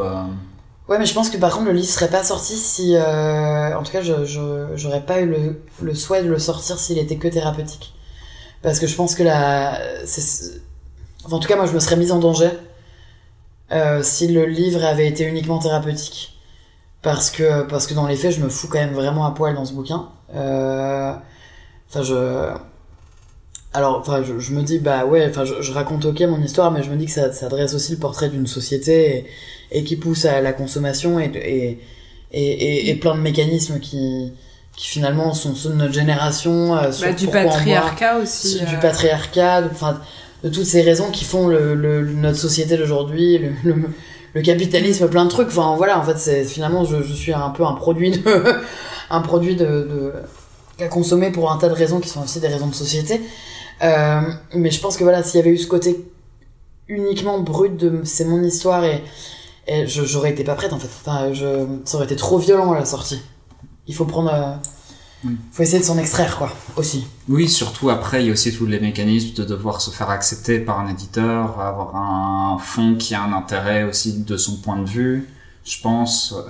Et justement, toi, il y a un truc que t'as dit qui, moi, clairement, me marque dans la vision des choses, c'est qu'on ne voit pas le cas des femmes de 30 ans alcooliques, et même pas que ce cas-là, en fait. Je pense que les gens, de manière générale, ont une image très fausse de ce qu'est l'alcoolisme. Et on a parlé justement un tout petit peu d'alcoolisme bourgeois, mondain, aussi tout à l'heure. Et en fait, je pense que clairement dans notre société, ce qui nous manque, c'est perdre cette image cliché de l'alcoolique qui est chez lui, qui boit du vin tout pourri et qui est affalé sur sa table toute la journée. Sur le canapé. Ou sur le canapé, ou n'importe où, mais qui est affalé, qui est sale sur lui, parce que c'est pas ça l'alcoolisme. En tout cas, c'est pas que ça. Enfin, c'est pas que ça. Et ça, c'est un cas d'alcoolisme particulier, mais aujourd'hui, ce qu'on a, c'est justement clairement plus de l'alcoolisme mondain, du truc de je bois juste quelques verres tous les jours. Ouais, même pas tous les jours, hein, d'ailleurs, on peut aussi être alcoolique pour moins de tous les jours, mais qui sont en soi des formes, de dépendance à l'alcool et qui sont tolérées parce qu'elles ne sont, c'est pas ça qu'on voit d'une personne alcoolique. Dans mon cas, Martin, si tu veux, il y avait pas de consommation tous les jours, mais il y avait les cravings, il y avait une consommation quand même très importante. Il y a une sorte de mécanisme psychique et de discours intérieur qui est pas normal. Il y a un contrôle permanent. Est-ce que j'ai assez d'alcool chez moi? Est-ce qu'il faut que j'en rachète? Est-ce que toujours recommander le coup d'avance? Et quelque chose que et ça, Charlie, tu en parles très bien dans ton livre, tu dis que maintenant tu repères les personnes qui ont des problèmes d'alcool. Je l'ai vu récemment en voyant un proche faire quelque chose que j'ai fait toute ma vie, c'est-à-dire remplir son verre lorsque le sien arrive aux 3/4, tout de suite reprendre la bouteille pour le remettre au niveau du haut. Toujours pour, boire plus que les autres et être sûr d'avoir sa quantité. Ça, c'est quelque chose que j'avais tendance à faire. Et pour autant, on m'a toujours dit que, en tout cas, et même encore aujourd'hui, les gens me disent que si je suis capable d'arrêter 4 mois, c'est que je n'ai aucun problème d'alcool. J'ai du mal à leur expliquer. Non, mais c'est un discours que j'ai entendu encore la semaine dernière. On m'a dit, oui, mais non, dans les études de médecine, si tu arrives à arrêter 3 mois, c'est que tu n'as pas de problème. Je connais des personnes qui sont alcooliques depuis plus de 10 ans, 20 ans, qui ont déjà arrêté 1 an, et puis un jour, ils reprennent une bière et c'est terminé. Donc, et après, c'est aussi le fait de se mettre tout un tas de règles. Par exemple, je buvais peut-être pas tous les jours, mais c'était quand même une sorte de roue un peu infernale, de une trop grosse consommation, une gueule de bois, un jour ok, et une trop grosse consommation. Ça revenait tout le temps, en fait, comme ça, sur 3 jours. Et c'est vraiment aussi le fait d'y penser, de devoir se mettre des limites, de devoir se restreindre, en fait, en se disant, bon, j'attends qu'il soit 5 heures, 6 heures, et dans tel contexte. Et aussi, là où je l'ai remarqué, c'est les premières fois où j'ai dû gérer les crises émotionnelles sans. Parce que ça, par contre, ça n'avait aucune importance qu'on soit dimanche, lundi, 9h du matin, 20h. C'était vraiment, par exemple, comme tu as dit, Charlie, une trahison amicale, t'en as évoqué une. J'en ai eu une il y a vraiment début janvier. C'était horrible. Et sauf que c'est là que je me suis rendu compte que pendant 10 ans, à chaque fois qu'il y a eu un truc énorme dans l'amitié, l'amour ou le travail, je pouvais tellement pas gérer l'émotion que là, par contre, il fallait que j'aille dans tel supermarché et que je prenne, je vais pas citer la marque, mais voilà, ça commençait toujours par les mêmes 2 petites bières de tel endroit qui faisaient passer la crise. Encore aujourd'hui, ça m'arrive de me perdre dans ce supermarché par réflexe, et des fois, je me retrouve devant ce rayon, devant ces bières, tellement je l'ai fait, tellement pendant un moment, c'était la réponse à toutes mes crises émotionnelles. Et parfois, oui, je suis sur mon téléphone, j'oublie un peu et j'ouvre les yeux et je me dis mais qu'est-ce que je fous là? Tellement ce chemin je l'ai fait. Donc évidemment que dans l'entourage, les gens te disent que t'as pas de problème, tu vois, parce que c'était pas tous les jours, parce que je sais pas, t'as pas eu un accident de voiture grave, parce que bien que il y a eu quand même pas mal de trucs graves qui se soient passés et qui peuvent même ne pas être de l'ordre d'un accident de voiture, mais juste de textos complètement cons qu'on est capable d'envoyer et qui juste te ruinent ta vie, quoi, qui te ruinent ta vie pro, ta vie perso, tes débuts de relation. Donc voilà. Et puis cette petite voix dans la tête, en fait. C'est la voix. Pour moi, le problème, c'est ça. C'est ce que j'appelle dans le livre le monstre. Ouais, c'est ça. C'est le monstre dans le cerveau. Et en fait, bah, ça, c'est sûr que de fait, personne peut le voir, personne peut l'entendre, mais ce petit monstre dans le cerveau, il prend une place folle, quoi. En fait, c'est ça. Et c'est qu'on a beau avoir la volonté de se modérer, parce que, enfin, mais c'est trop dur. En fait, à un moment donné, le mieux, c'est de capituler face au monstre, ouais. Parce que c'est encore plus dur que de tenter de le dresser. En fait, c'est un épuisement permanent. Je pense que c'est ce qui m'a aidé en fraternité quand une fille a donné ce témoignage-là, parce qu'au début, quand j'arrive en fraternité, je veux juste retrouver une consommation un peu modérée, une bonne hygiène de vie, mais alors arrêter complètement, pas du tout, hein. Et elle en parle de ça, et elle dit, à un moment donné, j'ai tout lâché. Elle dit, qu'est-ce que ça m'a fait du bien. En fait, c'était beaucoup plus relaxant, juste de tout arrêter. Voilà.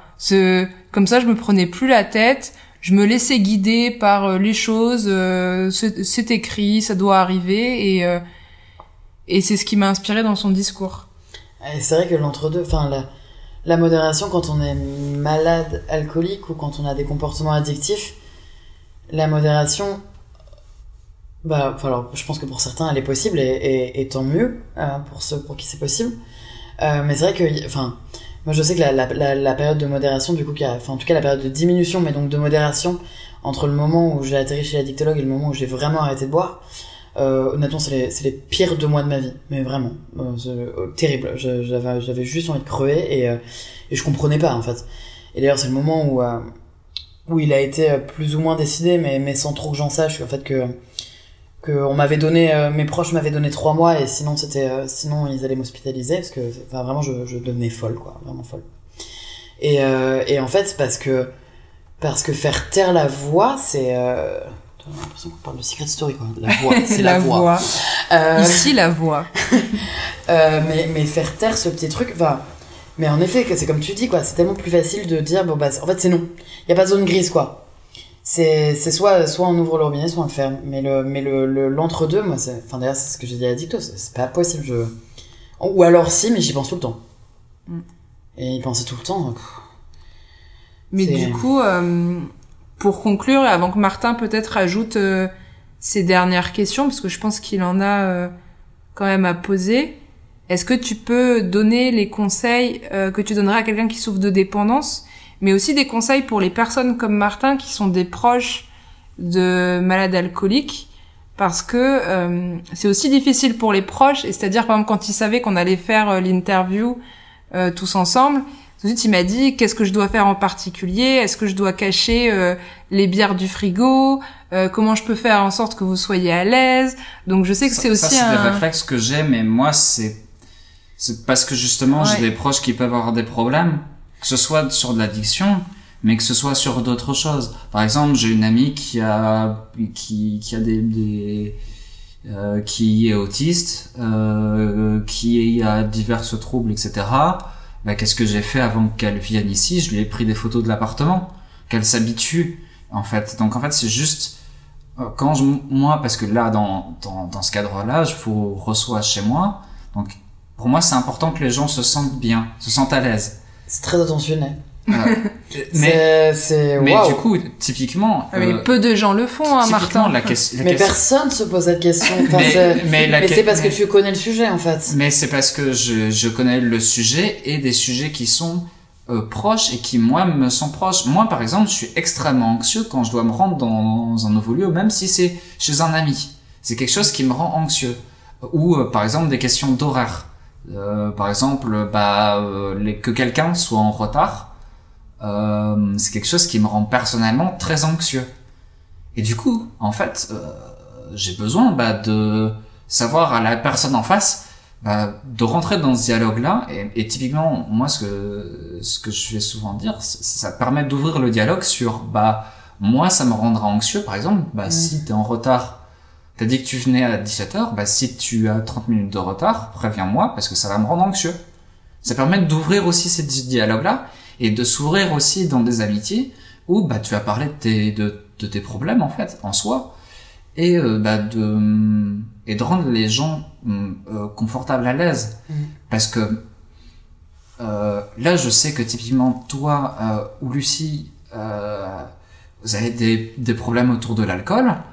Du coup, moi, les premières questions que je me pose, c'est comment je peux faire en sorte pour ne pas favoriser ce qui vous pose problème, ne pas favoriser justement le monstre dans votre tête, en fait. Comment autour les gens c'est précieux d'avoir des gens autour de nous qui se posent ce genre de questions, parce que c'est pas le cas de toutes et tous. Et surtout, ça peut être maladroit aussi. Mais parfois, tu sais, les gens, c'est même pas, ils arrivent tellement pas à comprendre la maladie alcoolique. C'est pour ça qu'il y a même des fraternités pour les proches aussi, parce que tu peux avoir des compagnes d'alcooliques ou des compagnons d'alcooliques, ou voilà, qui ne comprennent toujours pas le mécanisme et sont persuadés que la modération pourrait être possible quand même. Ou que c'est une question de volonté. Voilà, ou alors qui, eux, vont continuer à boire, etc., en disant mais moi c'est ma liberté, je peux continuer à boire, toi c'est pas un problème. Donc c'est précieux que tu penses comme ça. Je lisais il y a pas très très longtemps, enfin en gros c'est pour une personne malade alcoolique, il y a 5 personnes qui souffrent autour. Et moi j'avoue que quand j'étais dans la consommation, ces personnes-là, j'ai pas pensé en fait au fait que je puisse faire souffrir qui que ce soit. Je pense que je savais un peu inconsciemment que moi je me flinguais, en tout cas que c'était pas ok à long terme, quoi, voilà, sans avoir exactement conscience de ce qui se passait, mais en tout cas les proches, j'ai pas, enfin c'est fou à quel point l'alcool la maladie, quoi, met des œillères, et c'est terrible en fait, parce que c'est aujourd'hui, après des mois et des mois d'abstinence, je me rends compte de la violence que j'ai pu certes me faire subir, mais aussi aux autres en fait. Et c'est ma compagne qui me disait il y a très peu de temps, mais tu sais Charlie, avant je vivais toujours dans la peur on m'appelle à n'importe quelle heure du jour ou de la nuit et qu'on me dise t'as atterri à tel hôpital, t'as pris un avion pour Beyrouth ou Madrid, t'es passé sous un camion, t'as fait telle dinguerie, parce qu'en fait c'est ça, quoi. Moi j'avais pas conscience de toute cette crainte que j'ai pu. Et puis même, enfin, je pense à mes parents, ma maman notamment qui a dû flipper plus d'une fois, quoi. Et qui en plus, et qui moi lui servait la soupe, quoi. Vraiment, j'étais persuadée que je la dupais, quoi. Mais n'importe quoi. Enfin, c'est vraiment, mais on sous-estime en fait, parce qu'en fait on veut. Moi j'avais vraiment à cœur de pas être une cause d'inquiétude. Je voulais pas qu'on s'inquiète pour moi. Je voulais vraiment pas qu'on s'inquiète pour moi, et je voulais pas que les gens s'occupent de moi, surtout, qu'ils aient à s'occuper de moi. Mais bon, je pense aussi que c'est peut-être lié à ma famille et à ma petite sœur qui est handicapée. Enfin bon, bref, il y a tout un bagage, mais voilà, vraiment je voulais pas être un sujet. Je voulais pas qu'on. Mais les proches, moi je sais qu'en tout cas je dois mon abstinence à mes proches. Et aujourd'hui, et pourtant il y en a eu des pics, il y a eu des trucs comme ça, et vraiment moi je les vivais comme des moments, c'était terrible. C'est d'ailleurs le chapitre que j'ai appelé tous des cons. Parce qu'en fait c'est ça, c'est que moi mes proches qui ont osé, il y en a pas eu beaucoup, mais parce qu'en fait il y en a pas beaucoup non plus qu'on vu, mais ceux qui ont osé me dire ce verre-là il est vraiment nécessaire, mais pourquoi est-ce que tu t'as bu à ce moment-là, et moi ces gens-là je les ai je les voyais, j'étais là, mais c'est pas possible, mais ferme-la, quoi, en fait. Enfin, vraiment, c'était très désagréable. Et ils me piquaient, mais viscéralement, quoi. Et aujourd'hui, je manque de mots pour les remercier. Parce qu'en fait, pour ce qu'ils ont fait, quoi. Parce qu'être capable de se fâcher avec quelqu'un. Parce qu'en fait, c'est ça, c'est qu'ils étaient quand même, enfin, on s'est un peu fâché, d'ailleurs. Sur le moment, on s'est vraiment fâché. Et donc, être capable de se fâcher pour le bien de la personne, ça, franchement, aujourd'hui, je manque de mots pour les remercier. Et moi, je sais qu'il y a un truc qui m'a aidé en tant que... Il y a des paroles, notamment une parole qui m'a beaucoup aidé. Et c'est drôle parce que du coup, je revisualise vraiment la scène dans notre cage d'escalier. Enfin bon. Mais on rentrait d'une soirée où c'était cette fameuse période de tentative de modération avant de devoir arrêter complètement. Et on m'a dit qu'est-ce que t'as été drôle ce soir, t'as vu, tu peux être... Et t'as rien bu. T'es vraiment drôle sans alcool. Et en fait, ce truc-là, moi, ça m'a fait un peu quand même... Je me suis dit, parce qu'en fait, c'était ça qui faisait que je buvais, c'est que voilà, je me créais ce personnage et que j'étais intimement persuadée que c'était pour ça qu'on m'aimait. Et de me dire à quel point je pouvais être bien sans alcool. Vraiment, ce truc-là, vraiment, mais vraiment, ça, je pense que ça a marqué un gros tournant, quoi. De montrer, de dire de verbaliser vraiment à quel point la personne, le proche, peut être bien, y compris sans alcool. Ça, c'est quand même... Enfin, en tout cas, moi, ça a tout changé, quoi. Il y a un dernier aspect auquel, moi,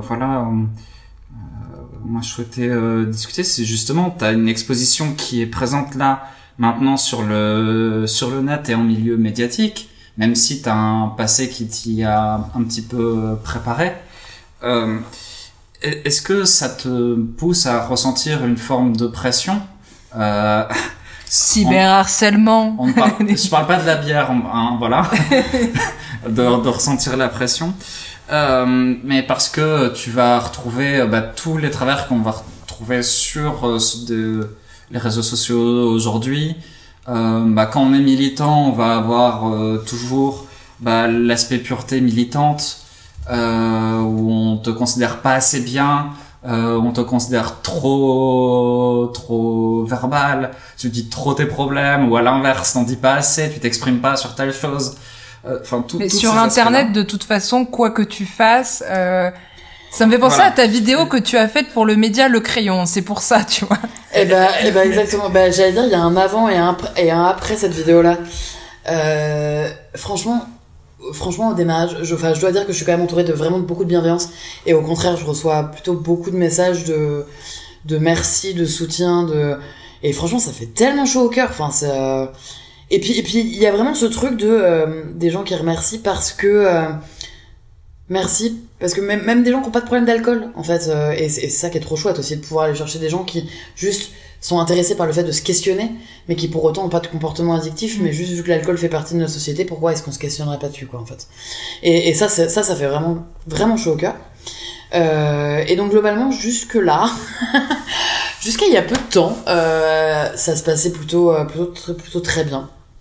Alors, plutôt très bien. C'est pour quelqu'un qui est malade alcoolique, il y a forcément des émotions à gérer, mais que heureusement j'avais un peu anticipé avec mon addictologue et ma psy, en fait, assez simplement. On avait quand même essayé d'anticiper un peu tout ça et de voir, parce que forcément le stress, l'exposition, tout ça sont aussi des choses qui peuvent donner envie de boire, en fait.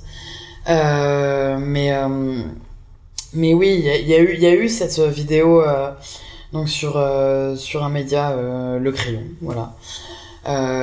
Et je me suis pris un peu je me suis pris, comme on dit dans le milieu, des sacs de merde. Je me suis... Une tornade de merde. Une tornade de merde, ouais. Parce que, et pourtant, d'ailleurs, c'est drôle parce que je dis pas forcément grand chose de nouveau, potentiellement, par rapport à ce que j'ai pu dire, ou, avant, ou après. C'est le public plutôt de ce média qui change. Et après, t'avais pas des commentaires très, c'était pas très constructif, c'est-à-dire, je me rappelle très bien de cette vidéo parce que ça m'a agacée. J'ai vu un mec répondre, elle m'a donné envie d'aller m'ouvrir une canette de bière. Tu vois, et je lui ai répondu, c'est presque drôle, ceci dit, mais... Mais non, mais oui, mais, enfin, c'est vraiment venir écrire ça, tu vois, pour emmerder, c'est pas possible, enfin... Non, mais en fait, ce qui est fou, moi, je trouve que cette vidéo a montré un truc, c'est qu'en fait, forcément, quand on parle d'alcool, de manière plus publique, mais même, ceci dit, même de manière pas publique, en fait, même dans un cercle privé, quand on dit aux gens je ne bois pas, et je pense que Martin, t'as dû le sentir, quand on dit aux gens je ne bois pas, instantanément, ce qui se passe, en fait, c'est qu'on tend un miroir en face.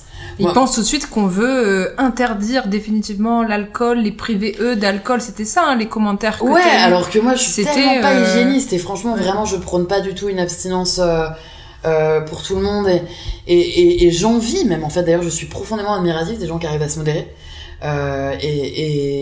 et j'adorerais savoir me modérer, mais je ne sais pas. Bon bah voilà, pas de bol. Est-ce que je vis peut-être un peu mon alcoolisme par procuration? Peut-être un peu aussi. Est-ce que c'est dangereux? Peut-être un peu aussi. Je sais pas. Mais n'empêche que moi j'admire ce truc de modération, et donc honnêtement ça me ferait un peu chier si tout le monde arrêtait de boire, je crois. Et puis encore une fois, même pour mes copains qui sont viticulteurs en fait, voilà, c'est le côté agricole encore une fois. Mais là en fait ce qui est fou c'est que bah forcément quand quelqu'un dit je suis alcoolique ou je ne bois pas, ce qui se passe, et de manière inconsciente, c'est qu'en fait, la personne qui reçoit ça, ce message-là, va forcément se regarder dans un miroir. C'est inévitable, en fait. Et en fait, je me suis rendu compte qu'il y avait des gens qui du coup, ont même pas envie de tenir le miroir, en fait. C'est juste d'en parler, c'est-à-dire que, en l'occurrence, en plus, je leur demande vraiment pas qu'ils m'écoutent, quoi. Mais juste de m'entendre, ça les dérange. En fait, c'est ça. C'est que, on leur demande pas qu'ils écoutent, mais vraiment juste d'entendre ce bruit de fond de quelqu'un qui questionne une norme sur le fait que boire ce soit la norme, et que finalement on soit assez intolérant aux gens qui boivent pas. Rien que d'entendre ce bruit, ça dérange. Et je vais pas mentir, au début ça m'a vraiment impacté quand même. Ça a été un peu dur. Il y a eu un petit moment un peu qu'est-ce que c'est que cette merde, quoi. Ça va être compliqué. Et puis en même temps forcément alors c'est peut-être un côté un peu maso, mais on a envie de voir ce qui se dit, on a envie de voir tout ça, et en même temps ça fait beaucoup de mal. Et en fait, je dois dire que c'est les messages aussi de soutien suite à cette vidéo qui m'ont fait aujourd'hui, qui me font aujourd'hui prendre beaucoup de hauteur par rapport à ça. Et parce qu'en fait, j'en ai reçu quelques-uns, et waouh, enfin, autant je pense qu'il y a des messages qui ont marqué, enfin, qui ont été forts suite à la sortie du bouquin, mais c'est vrai que ces messages de soutien qui venaient aussi suite à des commentaires haineux, quoi, parce que vraiment c'était très haineux, m'ont donné beaucoup de force, et surtout m'ont permis en fait même d'en rire. Et parce que peut-être aussi parce que le rire est une de mes armes contre pas mal de choses, mais et puis même dans le livre je me sers du rire aussi et de l'humour pour faire passer des trucs un peu compliqués, mais là où maintenant finalement je regarde presque parfois ces commentaires et je me dis mais que se passe-t-il dans la vie de cette personne pour être capable d'écrire ça, en fait? Enfin, c'est pas possible. Et je suis même allée plus loin en cherchant qui étaient ces gens. J'ai regardé un peu, et en fait c'est fou, quoi. C'est fou parce que ça prône un espèce de mais ça, en fait, ça pose des questions de société au-delà de l'alcool, en fait, hein. C'est parce que c'est aussi une femme qui prend la parole sur un sujet qui est pas forcément un sujet de femme. C'est une femme qui boit, c'est peut-être une femme qui est trop, à tout point de vue. Enfin, en fait, ça pose plein de questions, y compris sur la société potentiellement un peu patriarcale. Enfin, ça questionne beaucoup de choses, et c'est pour ça, ça dérange un peu. Et puis, j'ai envie de dire, franchement, ça en dérange quelques-uns, tant pis, quoi. Allons-y, parce qu'en fait, avant que accepter et juste tolérer, et juste, en fait, que ce soit un non-sujet de ne pas boire, soit devienne normal, on en est loin, et pourvu que ça, enfin, pourvu qu'on prône une sobriété joyeuse si on décide de boire, et pourvu si on décide de boire ou ne pas boire, d'ailleurs, en fait. J'adore ce terme de sobriété joyeuse. Je te remercie en tout cas d'être venu porter ta voix sur le podcast. Ça a été riche. Merci aussi à Martin d'avoir apporté ton témoignage et ta touche. Merci à vous deux. Ouais, j'aimerais encore parler avec vous des heures, mais c'est vrai que... Et avant que tu finisses, du coup... Encore une question? Non, oui, non, plus important que ça. Tu peux nous rappeler le titre de ton livre, ainsi que où est-ce qu'on peut le trouver? Et tes réseaux aussi. Et tes réseaux. Ouais. C'est toujours bizarre de faire ça comme ça. Mais fais donc profite de ta pub. Du coup, le livre s'appelle Et toi, pourquoi tu bois, Ouais. aux éditions de Noël. Et sur Instagram, je m'appelle Charlotte Perronnet. Voilà. Bah, c'est super. Et Moi, un je suis immense très contente merci, de t'avoir un immense rencontré. merci à vous deux. Et ouais, vraiment, très Merci. heureuse d'avoir discuté avec vous. Très très heureuse. Conclusion à tout ça, l'éthanol, ce n'est que pour les bagnoles.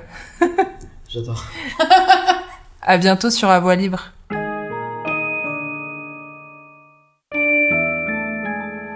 Cet épisode en compagnie de Charlotte Perronnet et avec l'aimable complicité de mon frère Martin est désormais terminé. J'espère qu'il vous aura plu. Je n'ai jamais pensé à le dire, mais il semblerait que les commentaires et étoiles sur les plateformes d'écoute peut aider, alors n'hésitez pas à nous soutenir là-bas.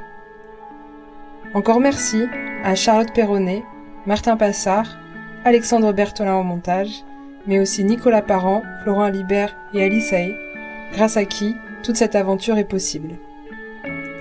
L'épisode est dédié en la mémoire d'Alexandre Comte, que beaucoup d'entre vous connaissez de Twitter, qui luttait contre la dépendance et qui nous manquera. Où que tu sois, tu resteras notre lumière.